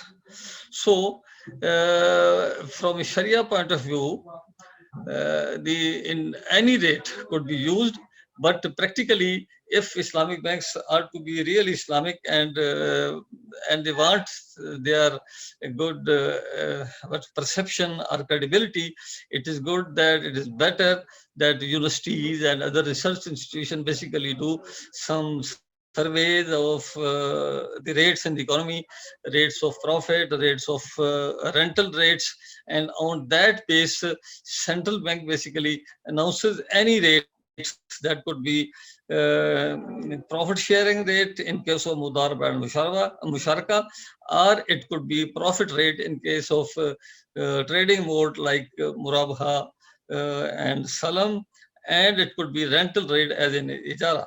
So this is actually, this could be done, but again, if we even use this the rate, any rate announced by any central bank, or that is the interest base, that could technically be used for pricing the goods in murabaha, in ijara, in salam, or in any other mode.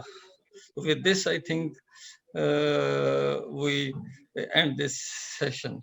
Alhamdulillah.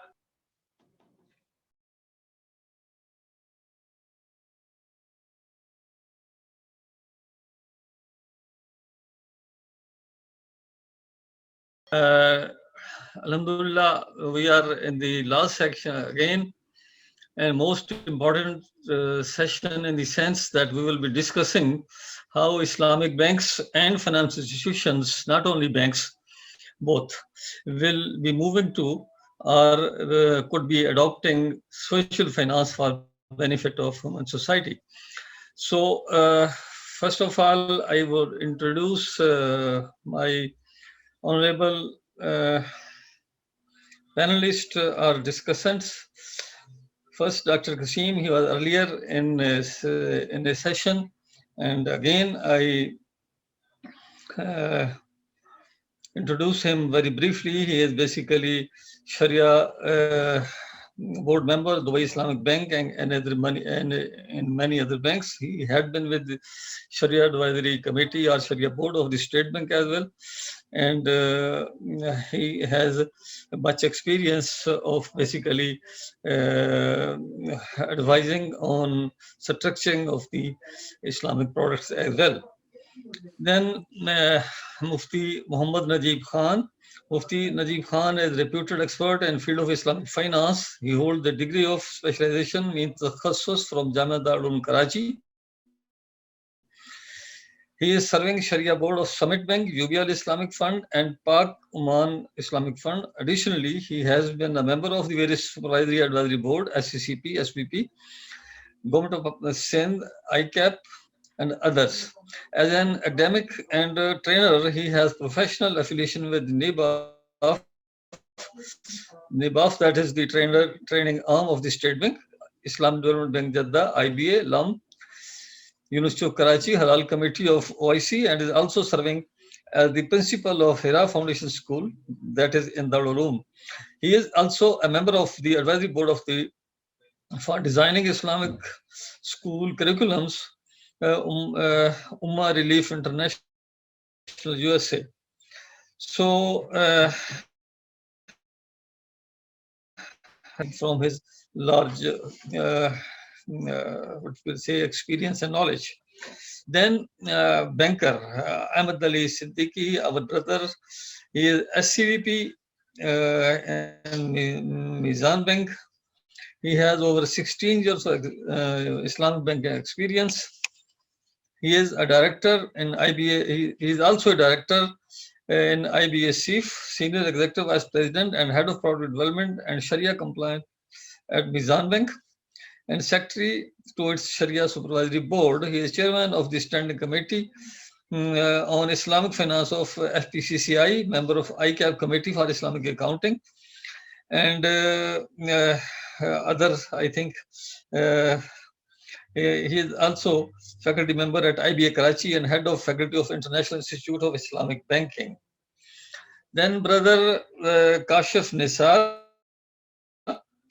he's a certified Islamic banker from the Center of Islamic Economics, a domain of Jamia Darul Uloom Karachi. He has 15 years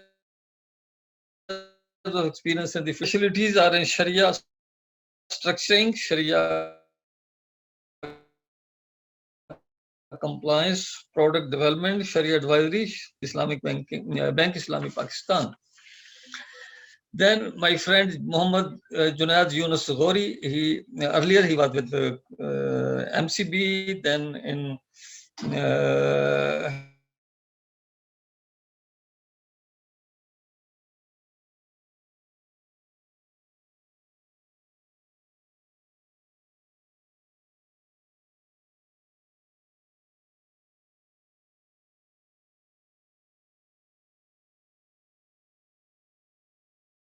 investment. He has 20 years of highly diversified experience. So with this, we now start the discussion, and before I invite any one of them, I would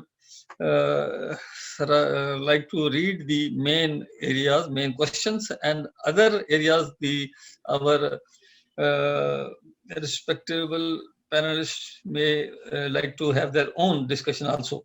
For example, first question is, global finance is moving to social finance.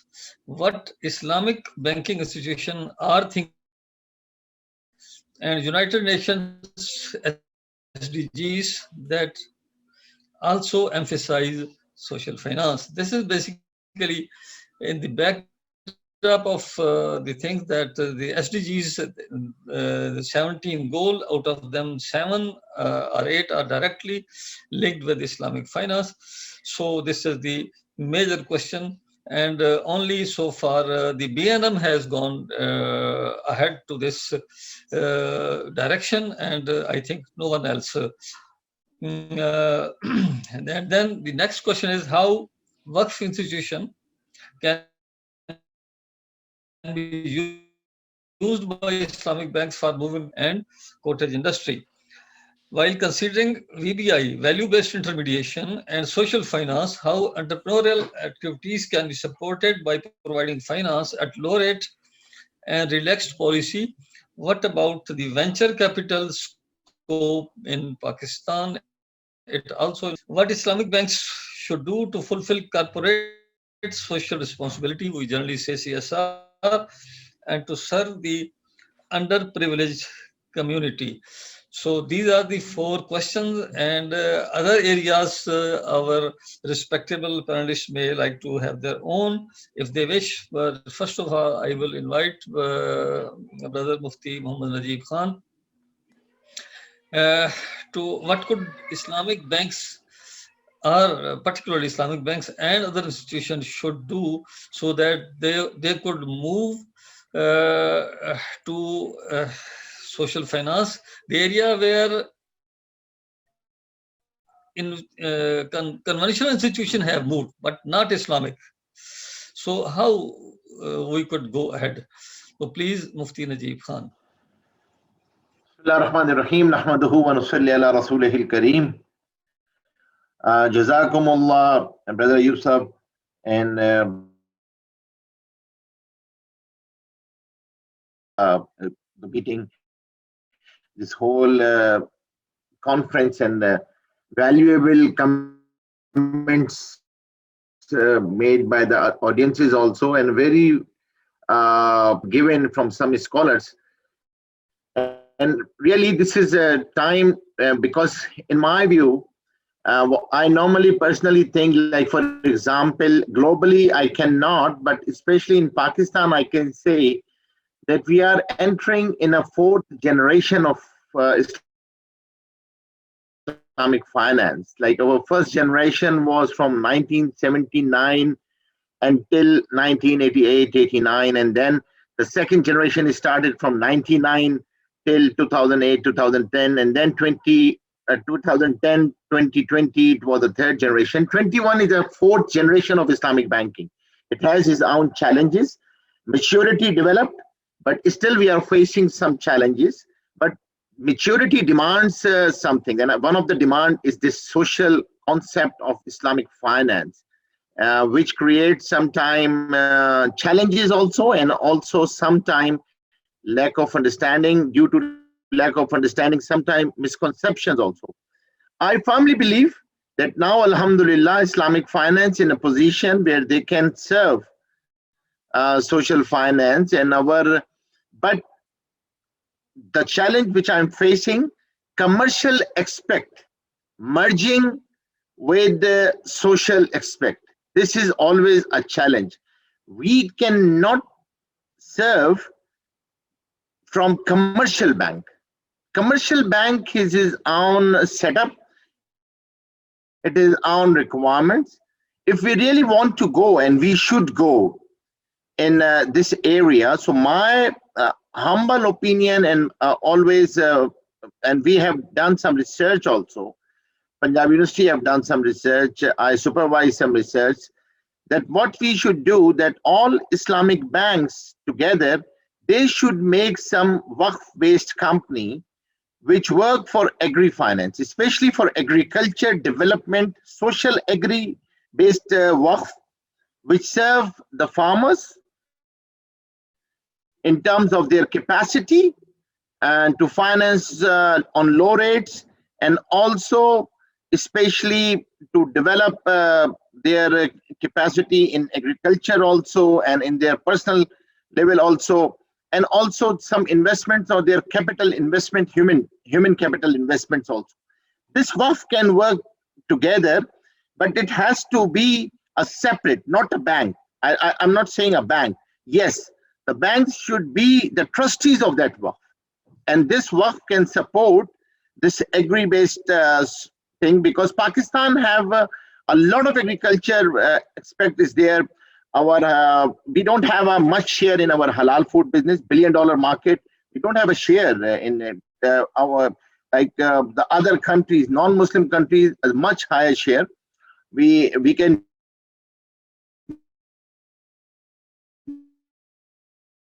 do a lot of fattening.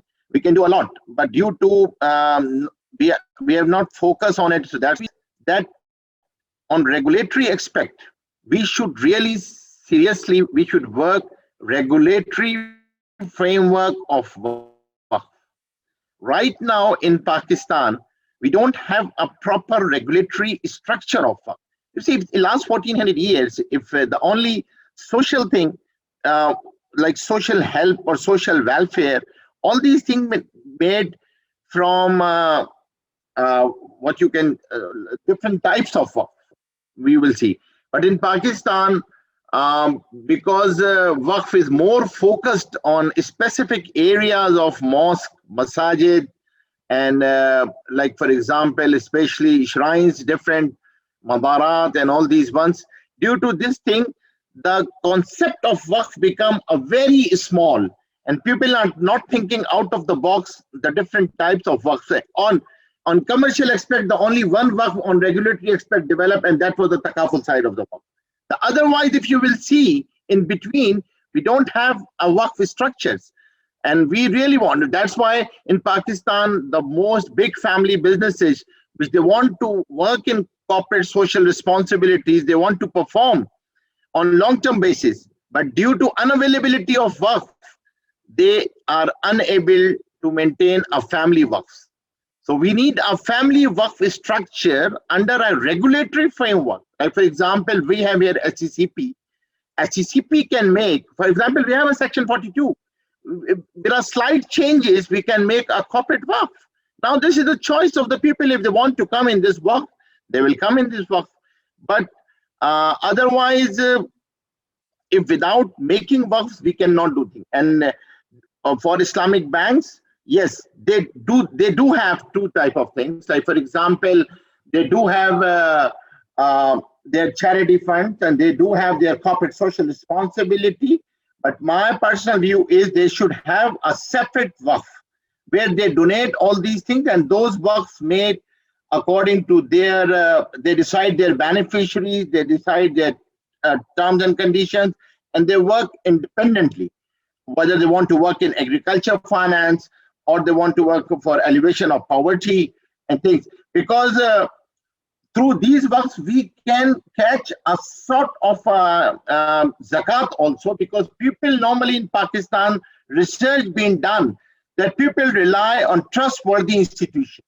In fact, they are not relying on the government because misuse of zakat funds. They are relying on institutes who are prudent to utilization of funds. So if this waqf made by Islamic Bank, if worked properly, people will help them through waqf, through zakat also.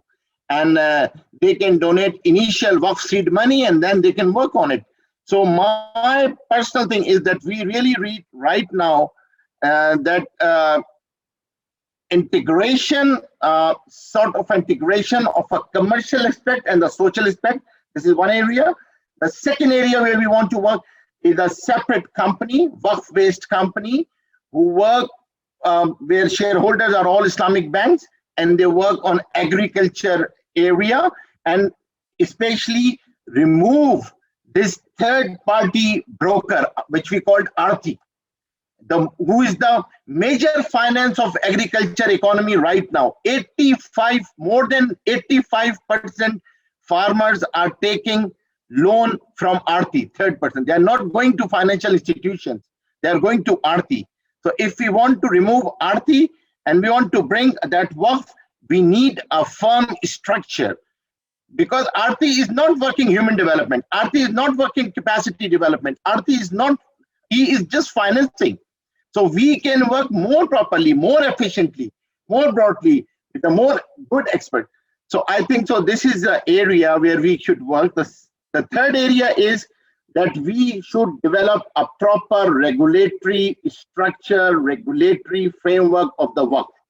and bring all stakeholders on it.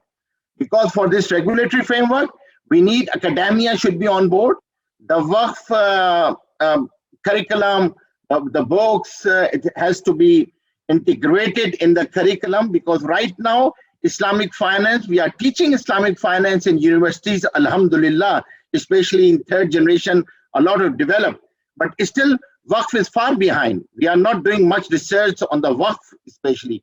The Waqf is not the main topic of the Islamic finance right now. We are only teaching Waqf for takaful, but not the other areas of the Waqf. So in my view, we should develop this thing, and yes, definitely government interventions is important. So we should focus on those areas. But like we have done in initially in Islamic finance to bring all stakeholders on board, now this is the time in our fourth generation, the challenges which we are taking already, fintech and the other challenges, but how we can bring all stakeholders for this social finance, alhamdulillah. And you brought up, Brother Ayub, mashallah, you always done the billion jobs, mashallah. You are with us from initially in Islamic finance, one of the pioneers. So I think so when we start thinking, it is mentioned in Hadith, Mara'ul mu'minuna hasanan, fa wa indallahi hasanun. If all Muslims start thinking one thing, Allah also loves this thing, and Allah brings the paths to solve all these things. So inshallah, it will be beneficial. It will be a right path for the Ummah, the right track, especially what we are thinking in this fourth generation, and we will, inshallah, we will achieve our goals through this Waqf structure and this social finance structures, inshallah. Jazakallah, Brother Mufti Najib Khan. Actually, you indicated about the need for Waqf and their Waqf law to be developed in the country. And next, I would like to ask Brother Dr. Kasim Saab, that is it possible that banks use their own fund from equity, or from, even as you indicated earlier, from the current account balances, that the regulator comes in and it becomes an obligatory for the banking companies to make work for any minimum part is, it could be 1%, 2% of the their capital, or it could be 20-30% of their current account, that in that way the Waqf could be used for basically entrepreneurship development for micro and SMEs. So please, Dr. Muhammad Kasim. Bismillahir Rahmanir Rahim. Alhamdulillah, wassalatu wassalamu ala Rasulillah. I think from the outset, we should clarify one misunderstanding. Whenever we hear people criticizing Islamic banks, we feel that they are taking Islamic banks as Islamic states, and they expect from Islamic financial institutions whatever they should expect from the state itself. So this should be dispelled. I mean, this is a wrong impression. These Islamic financial institutions as Islamic banks, they are commercial entities, and we are grateful to them, or alhamdulillah, Allah subhanahu wa ta'ala has given them this guidance to do their business in an Islamic way. This in itself is a great achievement, a great contribution to social welfare in the community. They employ a lot of people, they take them away from riba, they do Islamic banking, they introduce Islamic financing. This in itself is a service. However, I feel that Islamic banks, they are doing something and they should do more. What they do, as pointed out by Brother Mufti Najib Saab, we have charity funds. Now, these charity funds, in my opinion, they are not utilized in a very proper way. We can utilize them in a much better way, not just to dole out donations or charity amounts to people, but also to work on such projects which can help more people, a bigger number of people and in a better way. And that could be achieved if all the Islamic banks or the charity funds of the Islamic banks, they converge together to lay out policies and to see how they can better use or utilize these funds. This is number one. Number two, which is not here existing in Pakistan, but in Gulf countries, some of the Islamic banks, they pay their zakat of the shareholders. So that is a huge amount. And some banks runs into hundreds of millions of dirham or riyal. So this is a huge amount. So zakat being paid at such a scale, that helps a lot. But here again, we need to have better ways or mechanisms to utilize these zakat funds in promoting the socio-economic goals of the society. The third area which I pointed earlier was the issue of creating or launching funds from the profit, that not from the current accounts, because the current accounts, the banks, they own them, but they have to pay back a similar amount. What I mean is that since they have access to such cost-free funds, they can finance at a lower rate such initiatives which are green, for example, green initiatives, or such initiatives or such people, skilled labor who have no access or who have no credit history, and therefore they have no access to funds from banks. But I think here some intermediary institutions should be built. A waqf should be built, or a microfinance institution should be built, where the Islamic banks should contribute, because the Islamic banking setup in itself will not help. They have no expertise to do this kind of work, because they are commercial entities, and the people or the apparatus working over there, it is very expensive. I mean, if you want to utilize the services of a banker, you have to pay him a huge amount of salary. The same work can be done at a fraction of that cost through an institution like Ukhuwat, for example, where you can reach out to people at the village level. And I think, as Mufti Najib Sahab pointed out, here we can have intermediaries who can cooperate and coordinate with Islamic banks, where we can roll out salam financing, for example, in a more fruitful way. But in all these cases, we need the state to come in and to contribute legally, and to create a conducive regulatory environment for the banks to do anything in this area.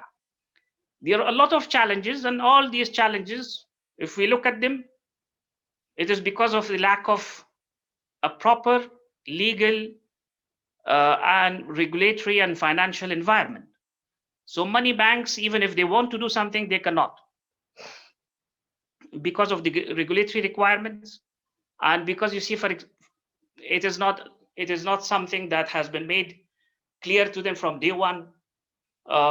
I saw just a comment from one of the participants, which says that we cannot tax Islamic banks more just because they are Islamic. If we want Islamic banks to do something, and the regulator wants them to do something, so it should apply across the board to all the banks. Otherwise, we will be, in a negative way, we will be discouraging people from Islamic banking. I mean, if they look at Islamic banking and they say that it is very costly, first of all, we have Sharia scholars who say that, oh, these are areas where they are no-go areas for you. You cannot finance this, you cannot finance that, you cannot finance. And even if you finance Islamic projects or Sharia compliant transactions, you have to follow certain structures, and those structures are definitely more cumbersome. And then you lose a portion of your income because of late payments or defaults or etc. Where in conventional banks, that is an income, that is a stream of income. Where in our case in Islamic banks, that goes to charity. First of all, the banks, they will not even take that amount, but if they take it, it has to go to charity. So if we put another layer, if we put another burden on Islamic banks, indirectly we will be telling people, don't do Islamic banking. If you want to launch a bank, do it the conventional way. So I think it has to be a very balanced approach, and we have to engage the political parties, the state, legal minds, financial experts, who should do some research work, which is not, you see, even in our university, such research has not been produced. We are talking about only, we are criticizing Islamic banks. We are not telling them what to do next, or we are only telling Islamic banks what to do, not the state. Look at our Sharia, federal Sharia court. For 20 years, for God's sake, they are sitting on one question of whether they can look into a matter in which they have given a verdict. Can they look into it again, or they have no jurisdiction? This is a mockery of justice, and this is a mockery of law. How can Islamic banks or any institution here in Pakistan trust even our laws in future?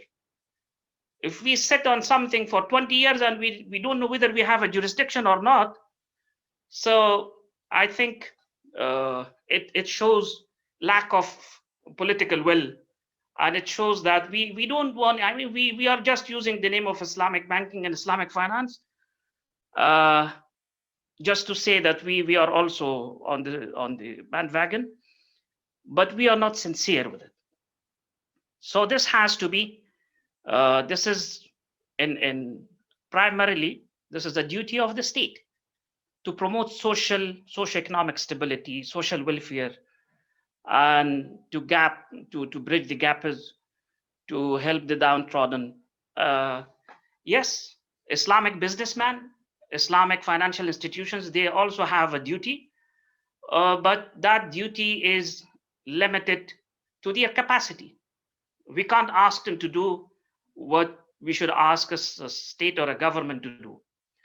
So these are a few words, and if there is any question, I can chip in, but I think I should give the floor to other brothers. Assalamu alaikum. Thank you, Dr. Kasim Saab. You indicated very pertinent issues. Most important is the lack of commitment, or even lack of willpower, even particularly the example you given, the Federal State Court and their issue of jurisdiction, very, very serious issue. And the problem is very serious. What Islamic banks can do, but if the state does nothing. But we have to do our work. Actually, Allah subhanahu wa ta'ala says everyone is responsible for whatever he or she could do. So next I would like to ask Brother Ahmed Ali how banks could move ahead for value-based intermediation, particularly for the SMEs, for the small farmers. And in this, even we say that the trade or lease-based moves, what we can say, ijara, murabaha, salam could be very useful mode for financing the small farmers. But unfortunately, we have not gone to that side as well. So this is one part of the question. And other is, if we go to the capital market, there, how the venture capital could be initiated if some certain banks like Mizan Bank, a big bank, alhamdulillah, in Pakistan, make some venture capital, and then this capital basically is also that could be using even crowdfunding. And here in Pakistan, very serious issues of energy and other. So these venture capital could be helping the people in their solar energy, in the green energy. So you are also head product development. So please, if you could guide us in this respect. So please. Thank you, Ayub Saab, and Assalamu alaikum, everyone. Thank you for inviting me today and on an emerging topic of Islamic social finance. Before I answer the query that Ayub Saab you have asked me, I also like to continue some of the point which Dr. Kasim has rightly mentioned, that when we talk about Islamic finance, it has many aspects. We have Islamic commercial banks, we have Islamic uh, NGOs, we have Islamic social institutions which are not-for-profit institutions. So we need to appreciate and understand that they have a different aspect, but yes, they are all expected to do and work in a collaborative manner to support the overall goal that we have, that is elimination of riba and establishment of a welfare society. One or another point that I will just leave to the audience is that how we consider conventional finance even social when it is not even ethical. How we consider it that, and I have heard that conventional banks are doing social finance. They are actually doing destruction of the world economy. They are not doing social finance. They are the center of greed. They are the center of injustice. They are their backbone is riba based economy. They are promoter of toxic assets. They are promoter of speculation. Institutions like IMF, World Bank are now, yeah, you can consider them even modern tools for slavery. So these slogans, we should not be impressed by these slogans only. We need to understand that conventional finance is a criminal finance actually. So we can never expect a good out of a system which is at war with Allah and His Messenger. And on the other hand, Islamic finance is itself inherently social, because the aim to eliminate riba is probably more important than development of economy, because riba is a crime, is a sin. So elimination of a sin is even much important, or the priority of elimination of sin is more important than the economic development. Yes, when we work on this way of Islamic finance, we will see the benefit of Islam, the benefit of Islamic economic system, and we have started seeing it. I'll just share examples in my comment box. Asantas is an example of Waqf running for last 10 years. It is the largest interest-free loan provider for higher education in Pakistan. And this is by the support, by the instruction of Mizan Bank Sharia Board. We have an example of Mizan Foundation, which was found last 2 years back by 400 million rupees contributed from the income of the bank. So these examples are there, alhamdulillah. Even for SDGs, Mizan Bank is currently mapping 7 SDGs, which we have focused for. But we know that SDGs is a limited framework. Even I call it sometime a bit flawed framework, because it does not talk about the real destructive element that have caused poverty and hunger, which is riba, which is speculation, which is greed. So our SDGs, our Islamic SDGs also have elimination of riba, elimination of greed, elimination of speculation, elimination of short sell, elimination of deception. So these are, so we need to, yes, we need to have these SDGs of UN, but we should also have our own SDGs as well. Now coming to the point of Ayub Saab, Islamic finance now after achieving a level of maturity is now focusing on areas of low cost housing, SMEs, entrepreneurship development. And I'll just give you one or two examples where using the technology, for example, Mizan Bank has started a Kiryana store financing program, where we are targeting 16,000 retail shops, like a small medicine shop, a small general store, or a small corner shop in the corner of your market, where we are providing or targeting them to provide financing of up to 50,000 per transaction, and average ticket size is 20,000 by using the technology. So now these areas are the new areas where Islamic finance is focusing. In the area of agriculture, yes, we are still behind. Islamic financial institutions have products are available. We have Salam, we have Ijara for tractors, we have Muraba for seed. We need to come up maybe with an additional bold step to establish our own centers, agriculture financing centers, where we have like large godams, and where we have the seed, the fertilizer, the all the relevant chemicals that is there available.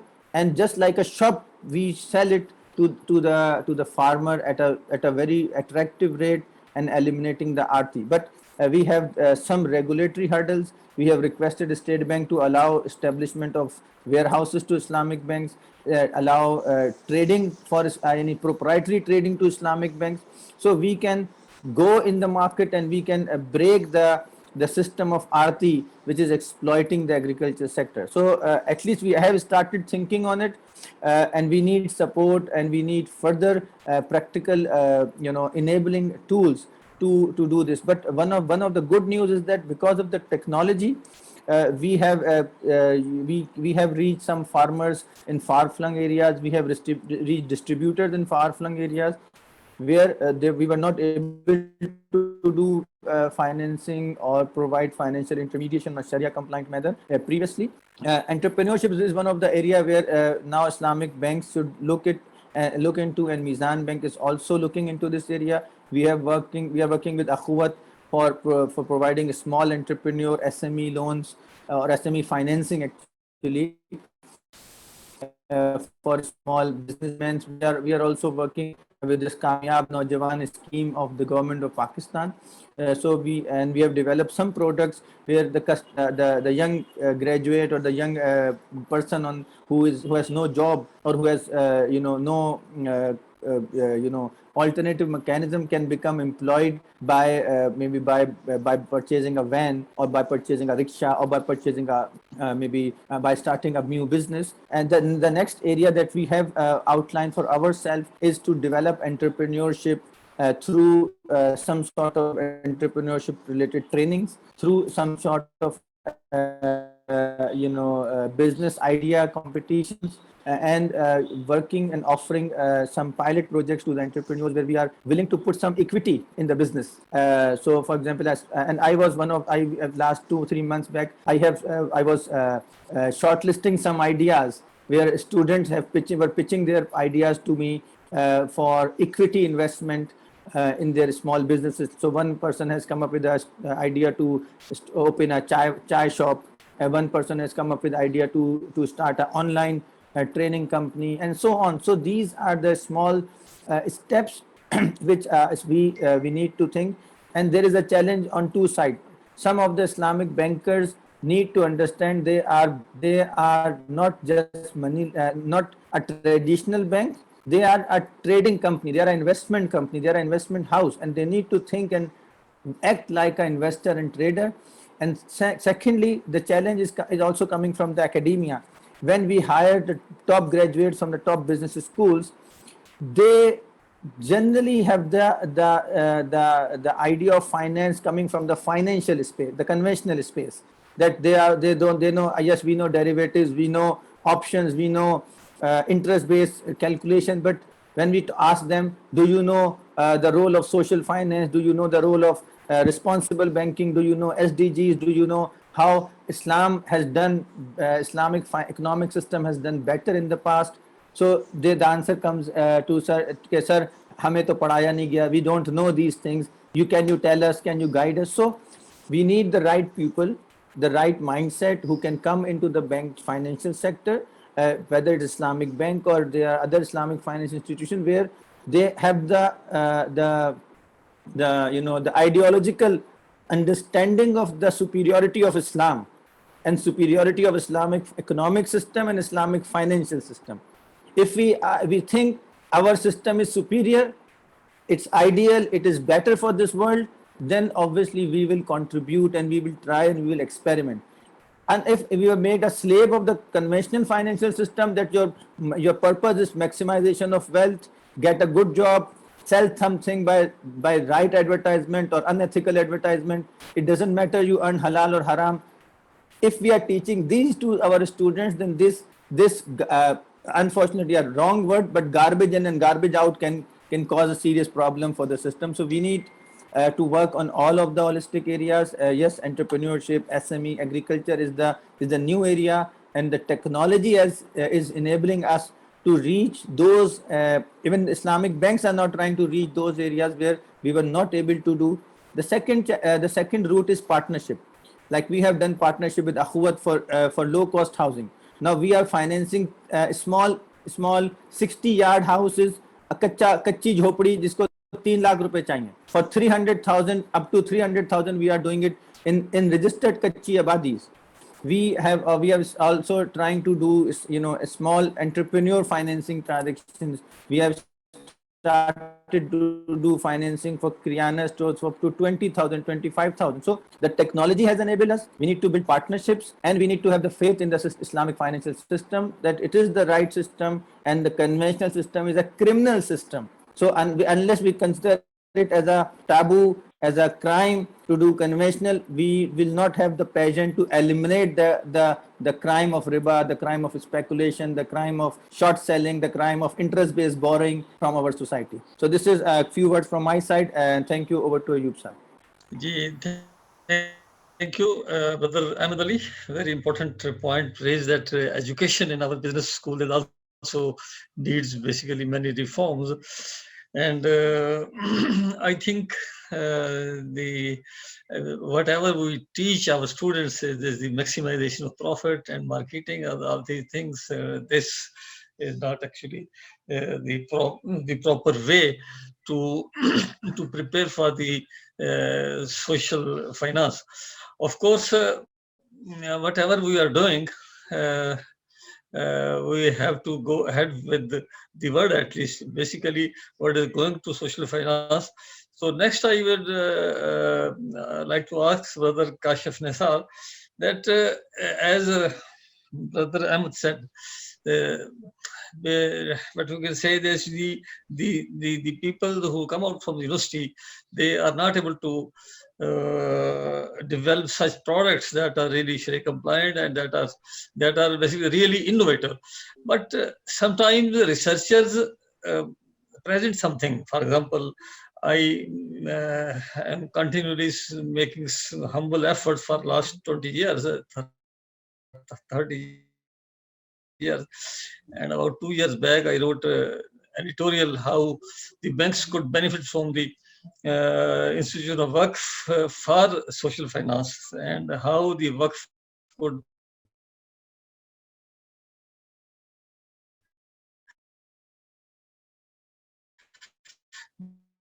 be used, right? But only a few of them could be. So why these banks are doing product development based on the commercial product only? In other words, why they are primarily replicating, and this is the main problem in the eyes of the public. And not me, not you. Actually, it is the public who have ultimately to take the system forward, and even then then we would say that Islamic finance would become a major part. So how the Islamic banks may, what we can say, reform their product development sections so that they do really innovative development work. So please, Kashif Nisar, you are in the product development section, so please guide us. Jazakallah khair, Ayub Sahab. Assalamu alaikum to all. First, I would like to clarify that being an Islamic bank, our primary target is to provide Sharia compliant financing to all the persons, and that alone, as Mufti Najib Sahab said and Ahmed Ali Siddiqui also added, that alone is a huge task, that we are able to provide a Sharia compliant alternative to riba. While that should always remain the main focus, I do agree that Islamic banks, as time progresses, will have to venture into other areas also. And for example, Mufti Najib Sahab already talked about Waqf. There is another segment where we have to focus more is on social sukuk that have happened globally, and in Pakistan. Currently, there are many NGOs, there are many trusts who raise funds only through charity. So there is a whole avenue that we can provide on some social value projects, sukuk, and that can help raise funds for them at a lower cost. So there are areas, while talking about Bank Islami, I would add one thing, that I agree that normally the perspective is to only focus on providing a Sharia compliant alternative, but as I said, that should remain the main focus, it doesn't mean that we have to just remain limited to it. So in our bank, while we were thinking over that, how can we add value towards the society? There are many areas. One area where Islamic banks have not yet ventured into, and maybe that is not their primary target, but again, as I said, that we don't have to limit ourselves. We talked about that one of the focus of Maqasid Sharia is to preserve the faith of the Muslims. So we thought, how can we contribute towards that? One area is obviously providing riba-free and Islamic financing. So we initiated a new concept of Deen Connect program. And the concept was that apart from Islamic banking activities, we can also enter into certain other activities. So the first program that we launched under that Deen Connect was providing Quranic Arabic courses online. Initially, honestly, the thought was that we will limit it to our customers only. But then we thought that since it is about spreading the message of Quran and making it easier for the Muslims to understand it, so we made it open for all. And even we were not very very positive about it, frankly, or I personally, because many people think that this is not something that Islamic banks necessarily have to enter into. So we were not expecting a moderate response. Once we launched that program, we got registrations globally. Sorry to interrupt. I was actually asking how the process of product development could be basically changed so that such products are brought into the market, though that could benefit the SMEs in major way, or the micro, or it could develop entrepreneurship, because its main problem is that there is unemployment in the country and there are other issues. So this could happen only if there are such products, not only in Islamic banks, but there are many funds with Islamic banks, investment banks. Every bank has some fund also, in investment fund. So could it be any product, and how this trend should be changed so that the product development become more helpful for moving to social finance? My question was this, please. I was going to come on that. First, I talked about the social sukuk, which I think is it's in itself a product. Then I was talking about the mindset. When I talked about Deen Connect, I was trying to refer to the mindset that people think that we only have to limit to a riba-free or Sharia compliance. Coming on to other products, there is another product on when we talk about agri. Firstly, I would like to clarify that the modes of finance are always available, and that can be applied towards SME and agri. So mostly the risk angle has to be catered into. One of the areas is where the banks are not very enthusiastic. For example, SME and agri, it has more to do with the risk-based angle. Now, alhamdulillah, the acceptability even at Islamic banks is increasing. In agri financing side, if we talk about, we entered into warehousing finance projects. Like Mufti Najib Sahab had said that one of the main issues in agri financing is the middle person who is taking more of the profit. So this warehousing finance was a new product was entered into by different Islamic banks, which allowed the farmers to keep their products in a warehouse, and that product was owned by Islamic banks. They purchased the product from the farmers. It allowed them a period of 5 to 6 months, and during those 5 to 6 months, they were able to go and find a buyer. Normally, in agri financing, one of the issues that the farmers face is that they do not have holding power. For example, they need immediate liquidity. So there are products like social sukuk. That is something which we have to focus more on. We talked about warehousing financing on agri side. How can we get rid of the mindset is more interaction between the research side and the banking side. So I agree that there are many ideas on research side. In that respect, we have entered into MOUs with different universities where we are creating awareness about Islamic finance, even in universities also. So I would say the products are there. Recently, some innovations that have been made is that there have been products like Naya Pakistan Housing Program. While we offer housing finance, the main focus is on middle segment. And there is this segment where we cannot provide housing finance due to at times risk angle, and at times they cannot afford our the returns that we expect. So in that aspect, I would also appreciate the efforts by State Bank of Pakistan that they have allowed this Naya Kamayab Jawan scheme, that now we can, again, the modes were always available. Murabaha, Istisna, these can be offered to not just corporate, but they can be offered to an individual also. It was more about the risk appetite. So with these new initiatives like Naya Pakistan, we have now entered into, like Ahmad Siddiqui said, we have also entered, Bank Islami has entered into partnership with the Huat.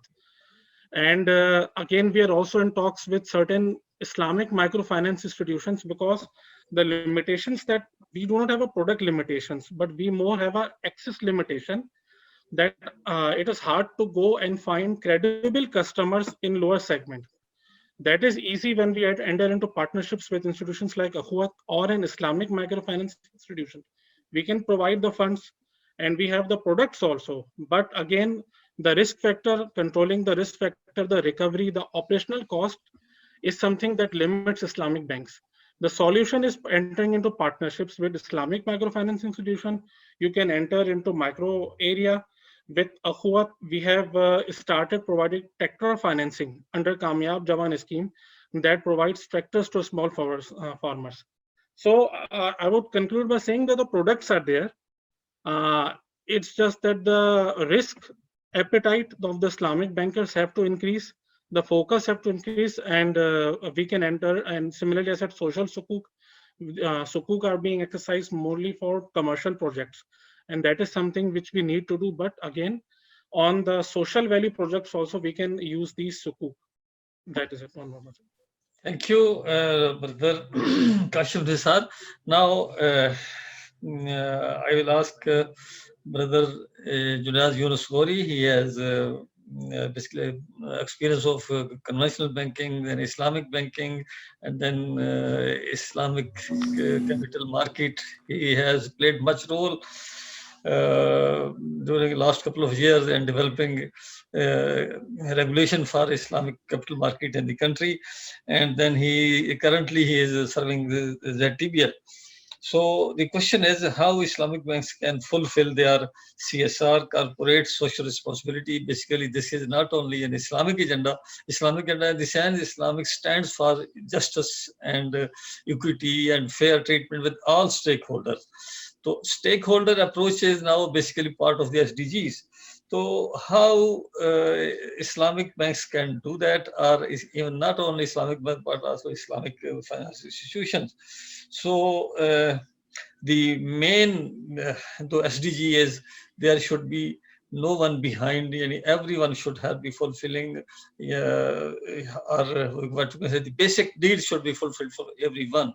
And basic need mean the food, the minimum education, and other such basic needs. So what is your experience and how you could illuminate us, please? First of all, I must congratulate you for holding such a sort of conferences on a regular basis. And obviously this provides all of the practitioners, the academia, the regulators as well, to share to have a to brainstorm on the Islamic banking, Islamic finance, Islamic business, in fact. Let me share predominantly any enterprise to work, any system to work, any system of Islamic banking, Islamic economic system to work. Generally, there are three sets of the actors which play their potent role for the development. In fact, the first we consider being the academia therein. The second one is the industry practitioners, and the third one is the regulators. When it comes to the role of all these three actors, if we analyze in terms of our Pakistani market, I believe academia has thus far, developed whatever they could for the good of the industry. but when it comes to the practitioner side, having my own experience with the conventional banking, then with the full-fledged Islamic bank, then with the subsidiary, and presently with the window as well, and having worked with the regulator as well.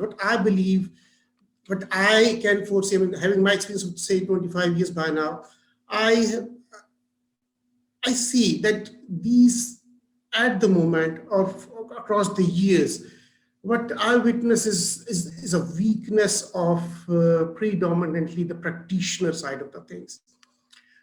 We do find some very bright practitioners like that of Ahmed Ali, who has obviously contributed a lot towards the industry. And the Mizan Bank itself is just a one example available with us when we can boast of the Islamic banking success in Pakistan. But it's not the only player therein. The thing is that this is to be done. And since now, when it comes to only the banking industry, there are a host of the entire banking industry, all the banks are now into the Islamic banking business. But what they are delivering is still a question, in fact. What sort of the products they have, what sort of services they have, what sort of a consideration they have. Mufti, in fact, my teacher as well, Mufti Najib Khan Sahab, he emphasized on the importance of introducing a waqf for this very solution. But I will replace the waqf with the will, in fact. I would go with the Dr. Kasim's point of view that obviously, yes, you do need a good will from everyone. I mean, academia can support, and they are supporting to a great extent, but still there is a cleavage between these three, the academia, the practitioners, as well as between the regulators. The regulator can only provide the solution once the industry comes up with questions, once they come up with the practical, viable options or products or any services. They can then provide the enabling environment. The regulator is only dependent on the practitioner. As long as the industry keeps on replicating with the conventional products or the conventional banking things, I don't foresee, I mean, I don't see any light at the end of the tunnel. I mean, unless we move out of this this bondage of conventional banking side, I mean, borrowing the product there from, replicating it, and then devising and just putting it, our banking, Islamic banking stamp on it. So what I believe is that we must have to think out of box, like to that, as just Ahmed Ali shared a couple of things. I mean, having my experience with the regulator, the ICIB, I don't foresee, I mean, I don't think there is any sort of the banking or business or regulatory or corporate solution that the current regulatory environment does not have or it cannot provide for. I mean, when we talk of the this waqf sort of a thing, I mean, what waqf can contribute? I mean, there is no corporate or regulatory thing that cannot be supported without going for the model of waqf. I mean, the existing regulations, the regulatory environment is good enough. If you intend to move towards this, this can be, I mean, I can quote the example as Ahmed Ali said, that Ahsan Trust itself is one such example for this. If Mizan Bank can move and can invest towards Ahsan Trust Fund, likewise, the other players must follow suit. So this is, again, I mean, from my point of view, I believe it's more of a question of a will than of a waqf, in fact.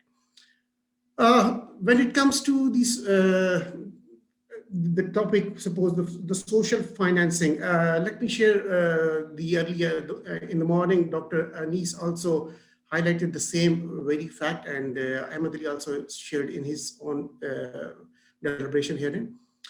It's not only, I mean, it's not only the business that you have to work for the profit. So you have to find the equity principle therein. So when it comes to the public eye, when it comes to the public in general, the public in general expects something more from an Islamic institution than from a conventional institution. If the Islamic financial institution or Islamic institution will tread the path of a conventional institution, it's not going to buy or to hold the heart of the public in that aspect. So we have to find and move predominantly towards a more social enterprise side of the things, because the very perspective, the very reason for existence of Islamic finance or Islamic business, Islamic banking is to provide equity, to provide social justice, to provide economic justice, in fact, rather. So instead of, minting money out of this very word of Islamic, I believe we need to deliver the value as well. Who has stopped Islamic financial institutions to increase their outreach? Still, we do find the concentration of the Islamic financial institutions within the big cities. Why don't we move towards the more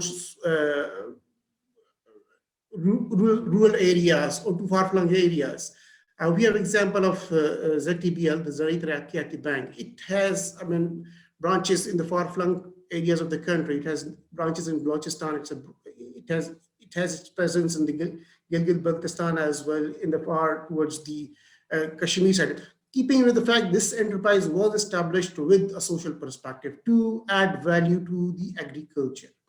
But since we are living in a country which has its own checkered history as far as the political will is concerned, or the other economic and political system is concerned, for any economic system to work on, you need enabling political system as well.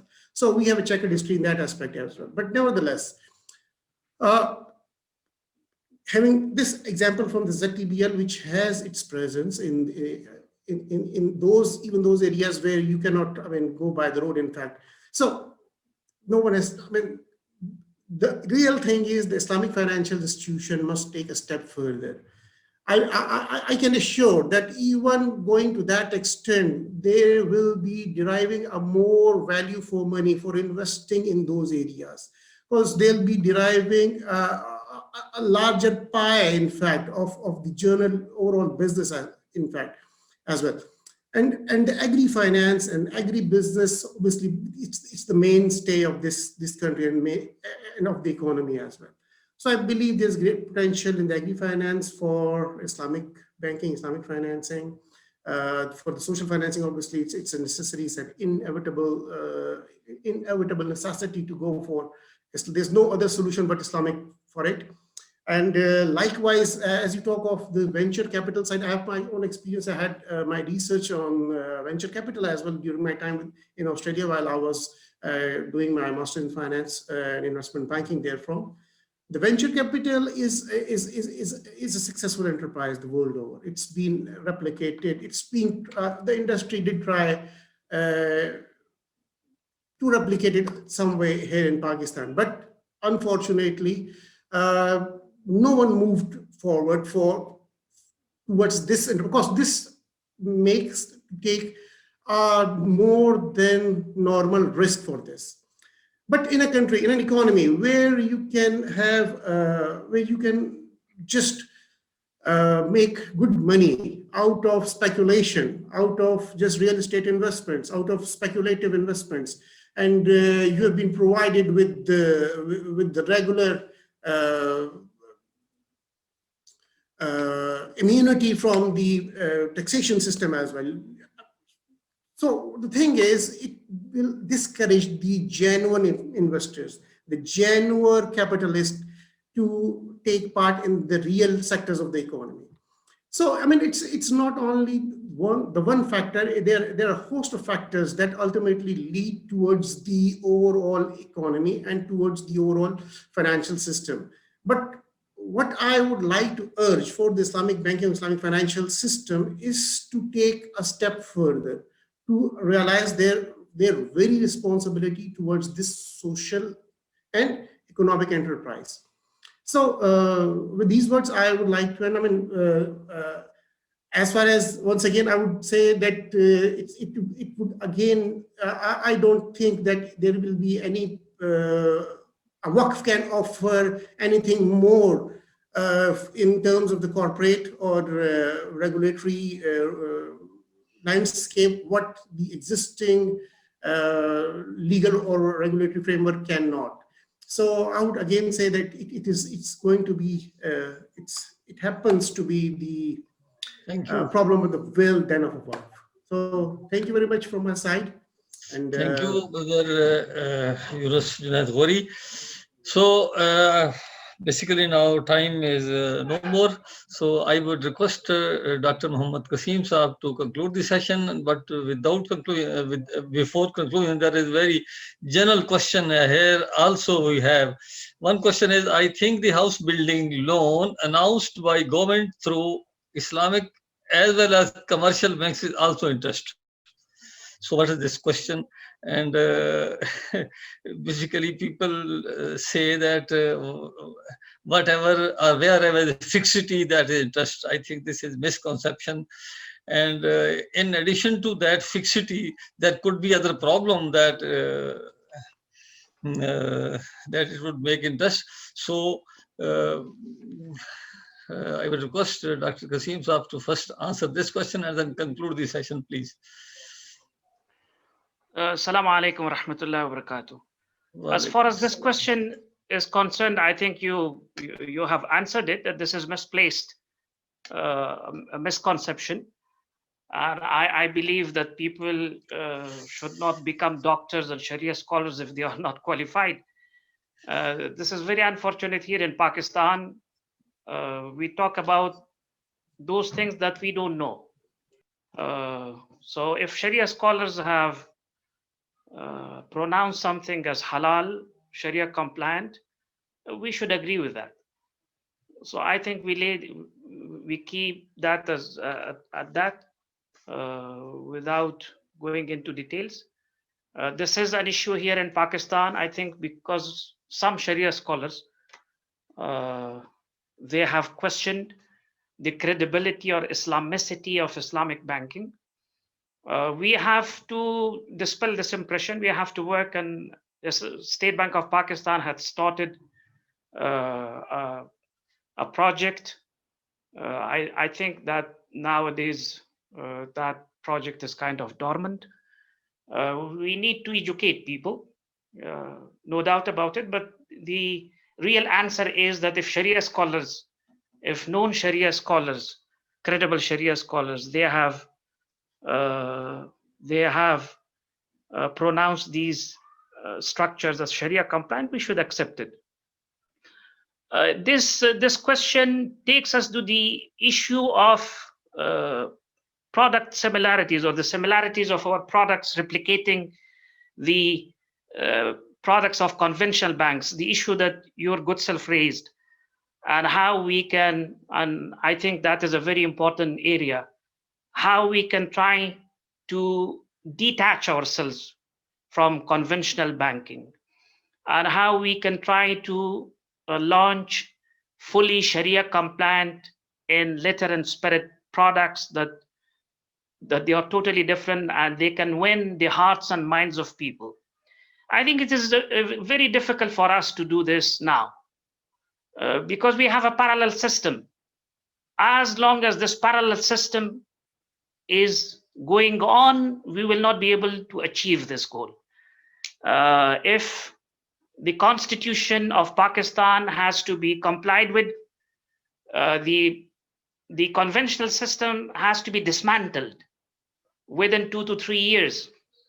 And I had a word with some people here in Federal Sharia Court, Justice Fida Sahab, who has passed away now.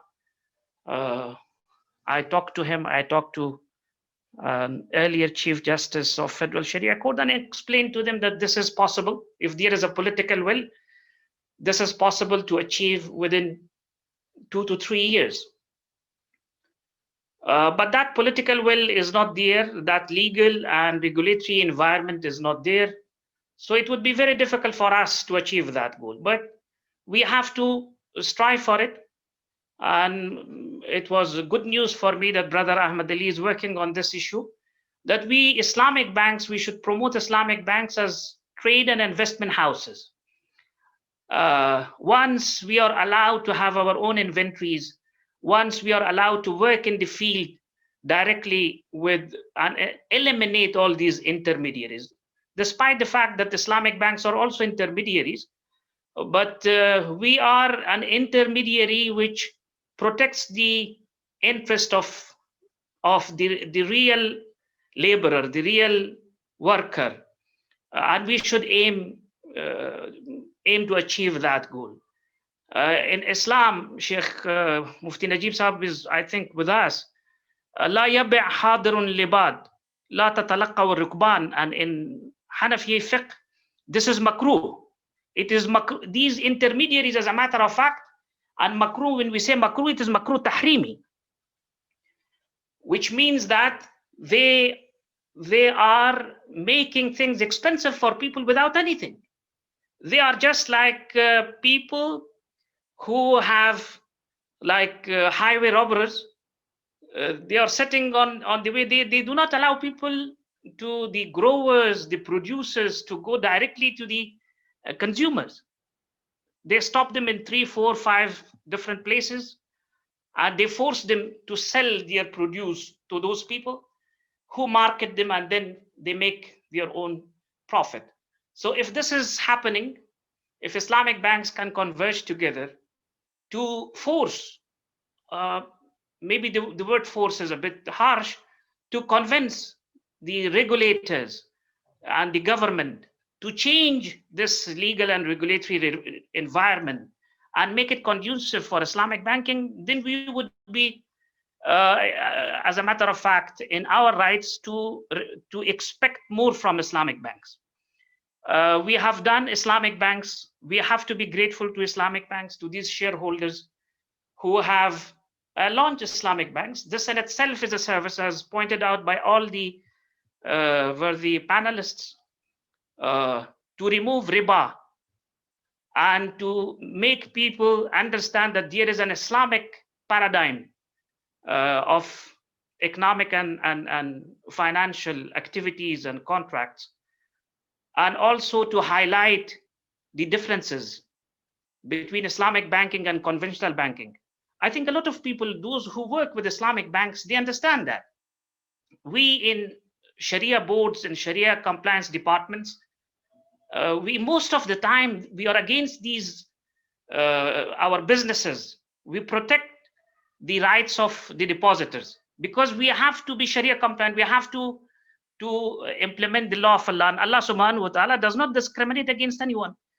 So the moment you have an Islamic bank and you have Sharia compliance, if it is a real Islamic bank and there is Sharia compliance, so definitely the poor, the downtrodden, the destitute, they are taken care of.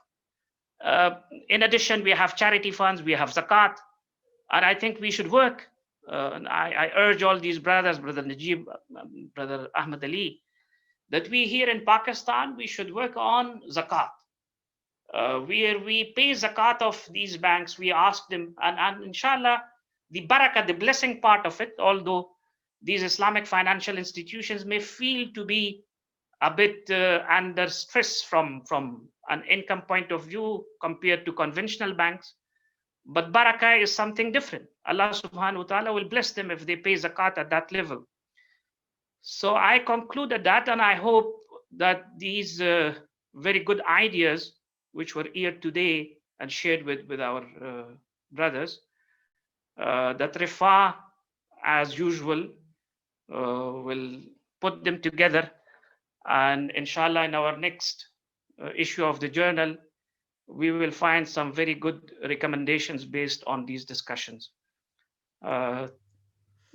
Thanks again to everybody, to Ayub Saab for his leadership role, for his work, and to everybody who participated and who gave me particularly this time.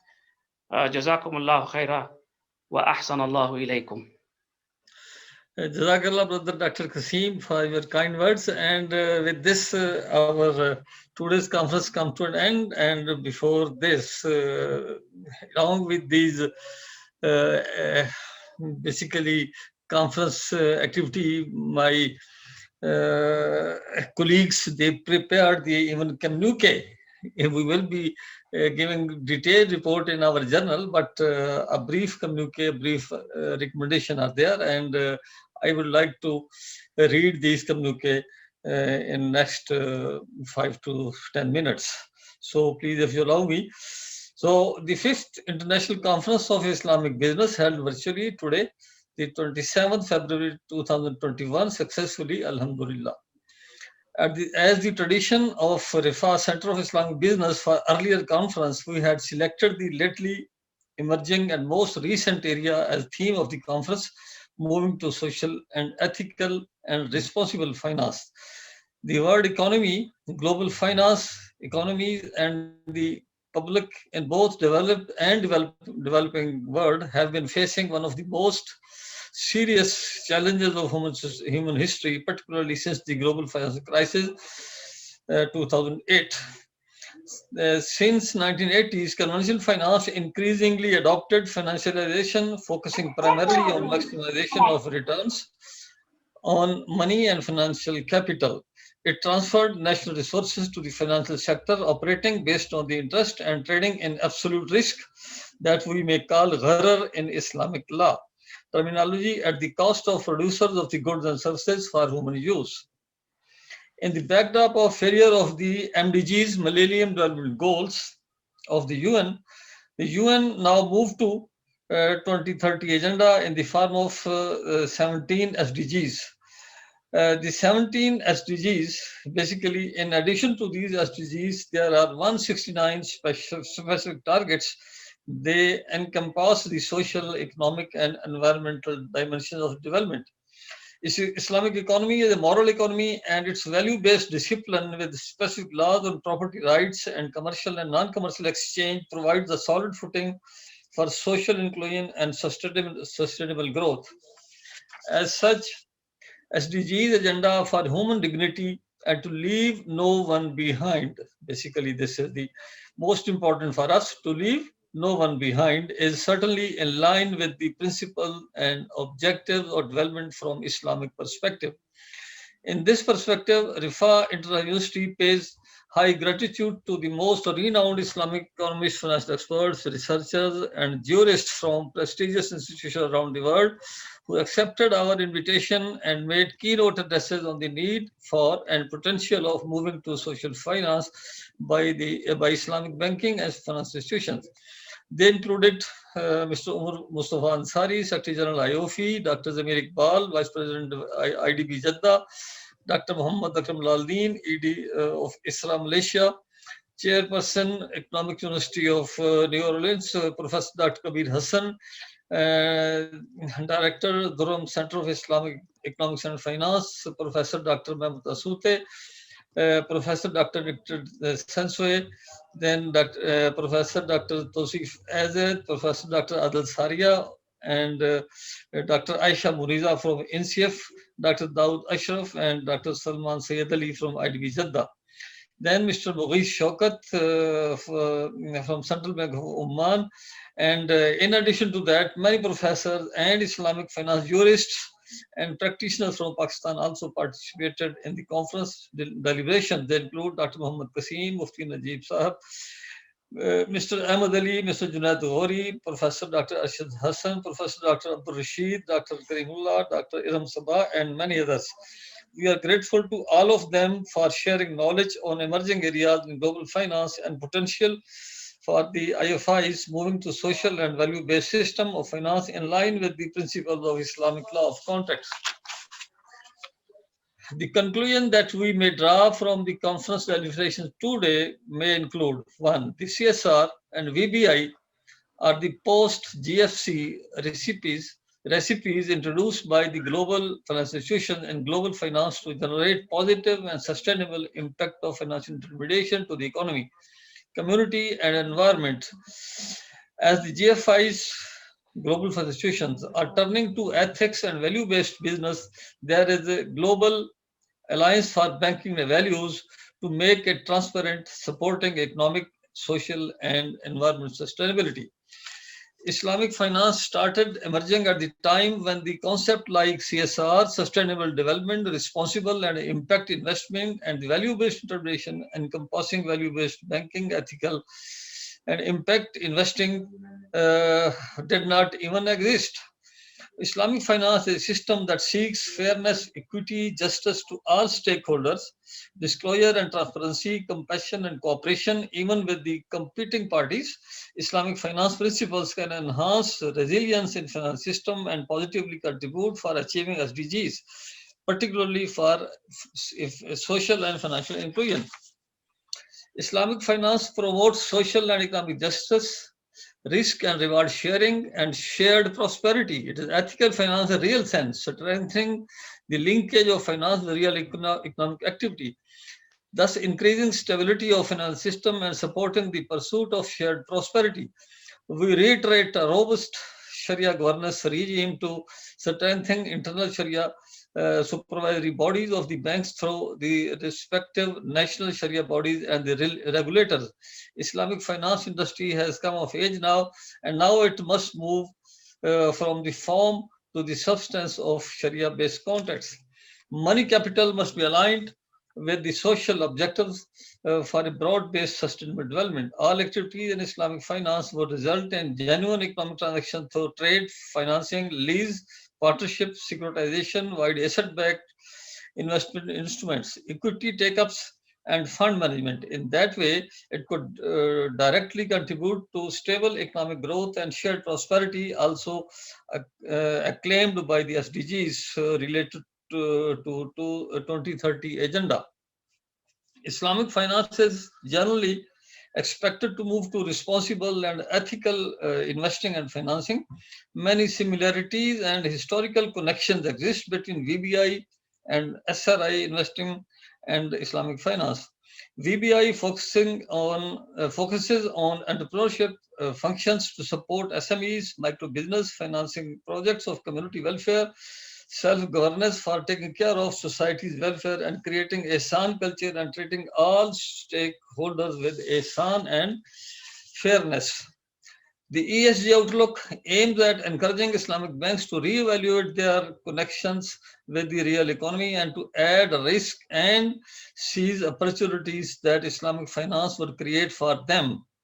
In this perspective, Islamic banks and financial institutions are under obligation to move to value-based system of financial intermediation for achieving the outcomes of Sharia through practice, conduct, and offerings that generate positive and sustainable impact of community, economy, and environment, consistent with shareholders' sustainable returns and long-term interest of all stakeholders.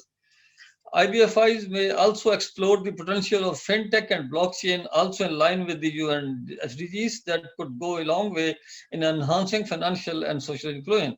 Otherwise, the Islamic finance industry will be at the risk of becoming irrelevant and outdated if not aligned with value-based and fintech-related intermediation effectively. Moving to VBI would involve Sharia governance in accordance with development of the IBFI's business and risk strategy. It is to facilitate implementation of impact-based risk management system for assessing these financing and investment activities of Islamic financial institution in line with the respective VBI commitments. We pay gratitude to the Bank Negara Malaysia, BNM, for issuing value-based intermediation financing and investment impacted and assessment framework as back as in 2019. Other Islamic banks regulators are suggested to integrate Sharia into their business strategy. This integration must extend beyond the compliance approach to affect real change in behavior and culture of IFIs towards embracing the VBI strategy. As indicated by BNM in their framework, the key difference between VBI, a recent initiative like ESG, ethical finance and sustainable, I mean to say SRI, is the reliance of VBI on Sharia in the determination of its values, moral compass, and the priorities. Banking companies doing Islamic business must move to the stakeholder approach, as indicated by Business Roundtable. The document signed by hundreds of companies, these are the basically conventional companies, CEOs called for companies to serve all stakeholders by delivering value to customer, investing in employees, dealing fairly with suppliers, supporting the communities in which companies operate, protecting the environment, and generating long-term evaluation to shareholders. Sorry, it started. Where is this?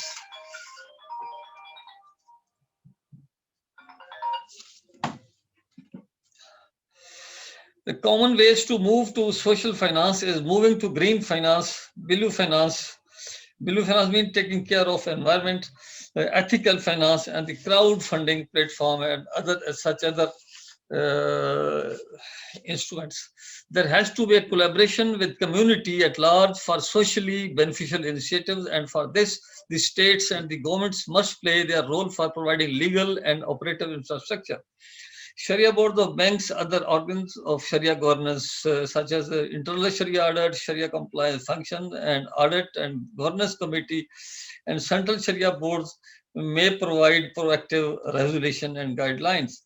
Those charged with governance, including BOD and its committees, have to play an active role considering fairness and transparency for different stakeholders and keeping a balance between conflicting interests. Institution of Waqf and Sadakat may be developed not only for social welfare but also as a business model with features of socio-economic development. And in this perspective, the states, the government have to play the role. In order to equitably distribute fruits of economic growth, there has to be a clear conception of social development strategy, which institutionalizes the entrepreneurship at SME and micro level and provides adequate resources for meeting the needs of the poor people, mitigating their vulnerability, exclusion, and isolation, and access to social justice. As for Pakistan, the parallel system must come to an end now, I may say within 2 or 3 years, as required by the Constitution of Pakistan.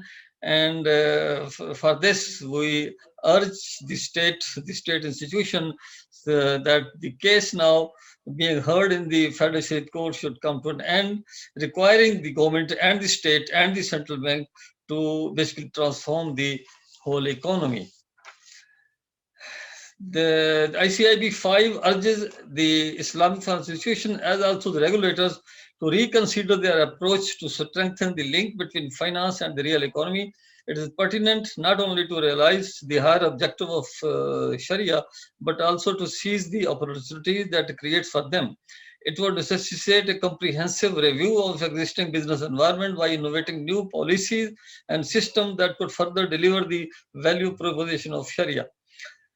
The conference specifically urges the regulators of the financial sector in OIC member countries to introduce and apply the VBI and CSR related rules in their respective markets as the BNM has already introduced.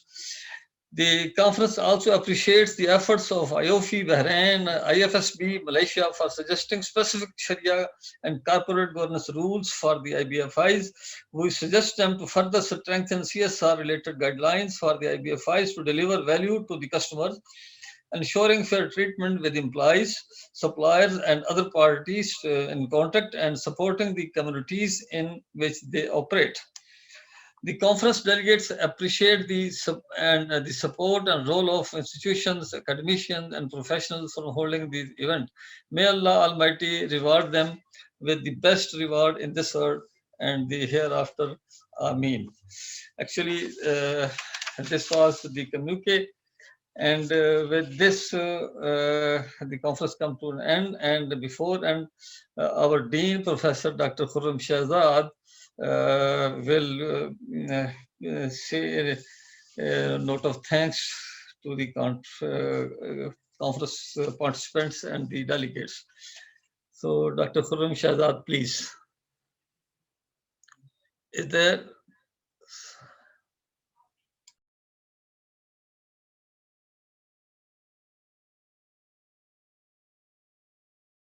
Actually, we have to wait. He was busy.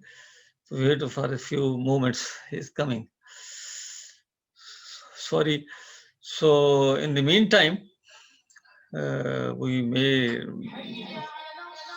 discuss any other thing. Actually, we tried our best, and even then there could be many problems. And really, I apologize for all those problems. There could be some delay also in some program and some presentations. So One actually, suggestion can I give? yeah, As we are waiting for Brother Furram. Uh, yeah, one, okay, yeah, yes, yeah, please, you can go, but okay, you are waiting for another program, you can go, but I think the Dr. Khurram Shahzad will take only for 3-4 minutes, not more than that. If you are, yeah.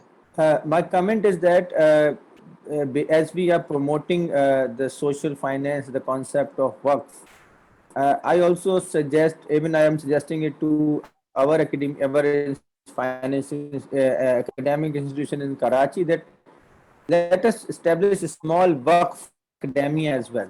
Maybe so we can train our students, we can train our faculty, we can understand the dynamics of Waqf and trust and the corporate NGO structure that exists in Pakistan, and maybe we can start contributing, giving small loans to the students for entrepreneurship, for small projects, and that experiments will inshallah help them to understand the power of social finance according to Islamic law. This is my small comment Yes, for you. Brother Ahmad Ali has indicated a very, very important point, and basically, work should be now become the normal, but basically, basic norm of our society, as it was in the early period of Islam. And I would like to say in this that even Rifa have some work also, but all university, all areas, as you said, they should be done. So, Professor Dr. Khurram Shahzad will now reading the note of thanks. So please, Dr. Khurram Shahzad.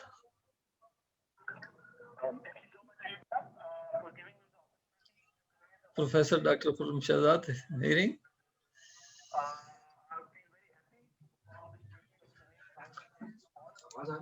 No? I think there is voice issue.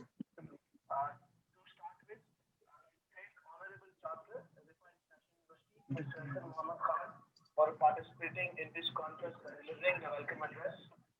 I also pay thanks to the worthy Vice Chancellor of the University, Professor Dr.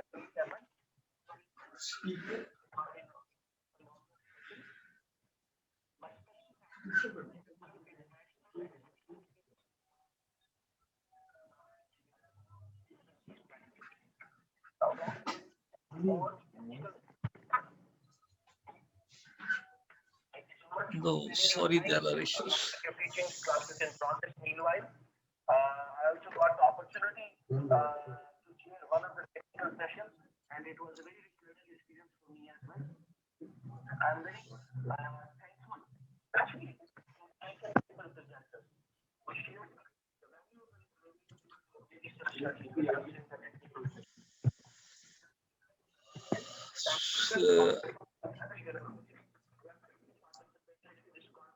great members. I also thank the representatives of Central Bank, Commercial Bank,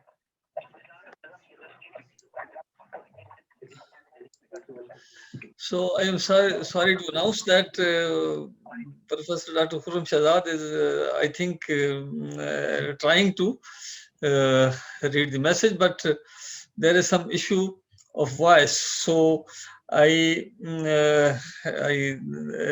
am grateful to all participants, all discussants, all paper presenters, our keynote speaker from on behalf of the Rifat University, from the Chancellor, Vice Chancellor, and from all our organizers. So thanks to all of them again, and particularly to those people, those institutions, for particularly IOFI and ISRA, who always had been helping me in doing all this research and development related job.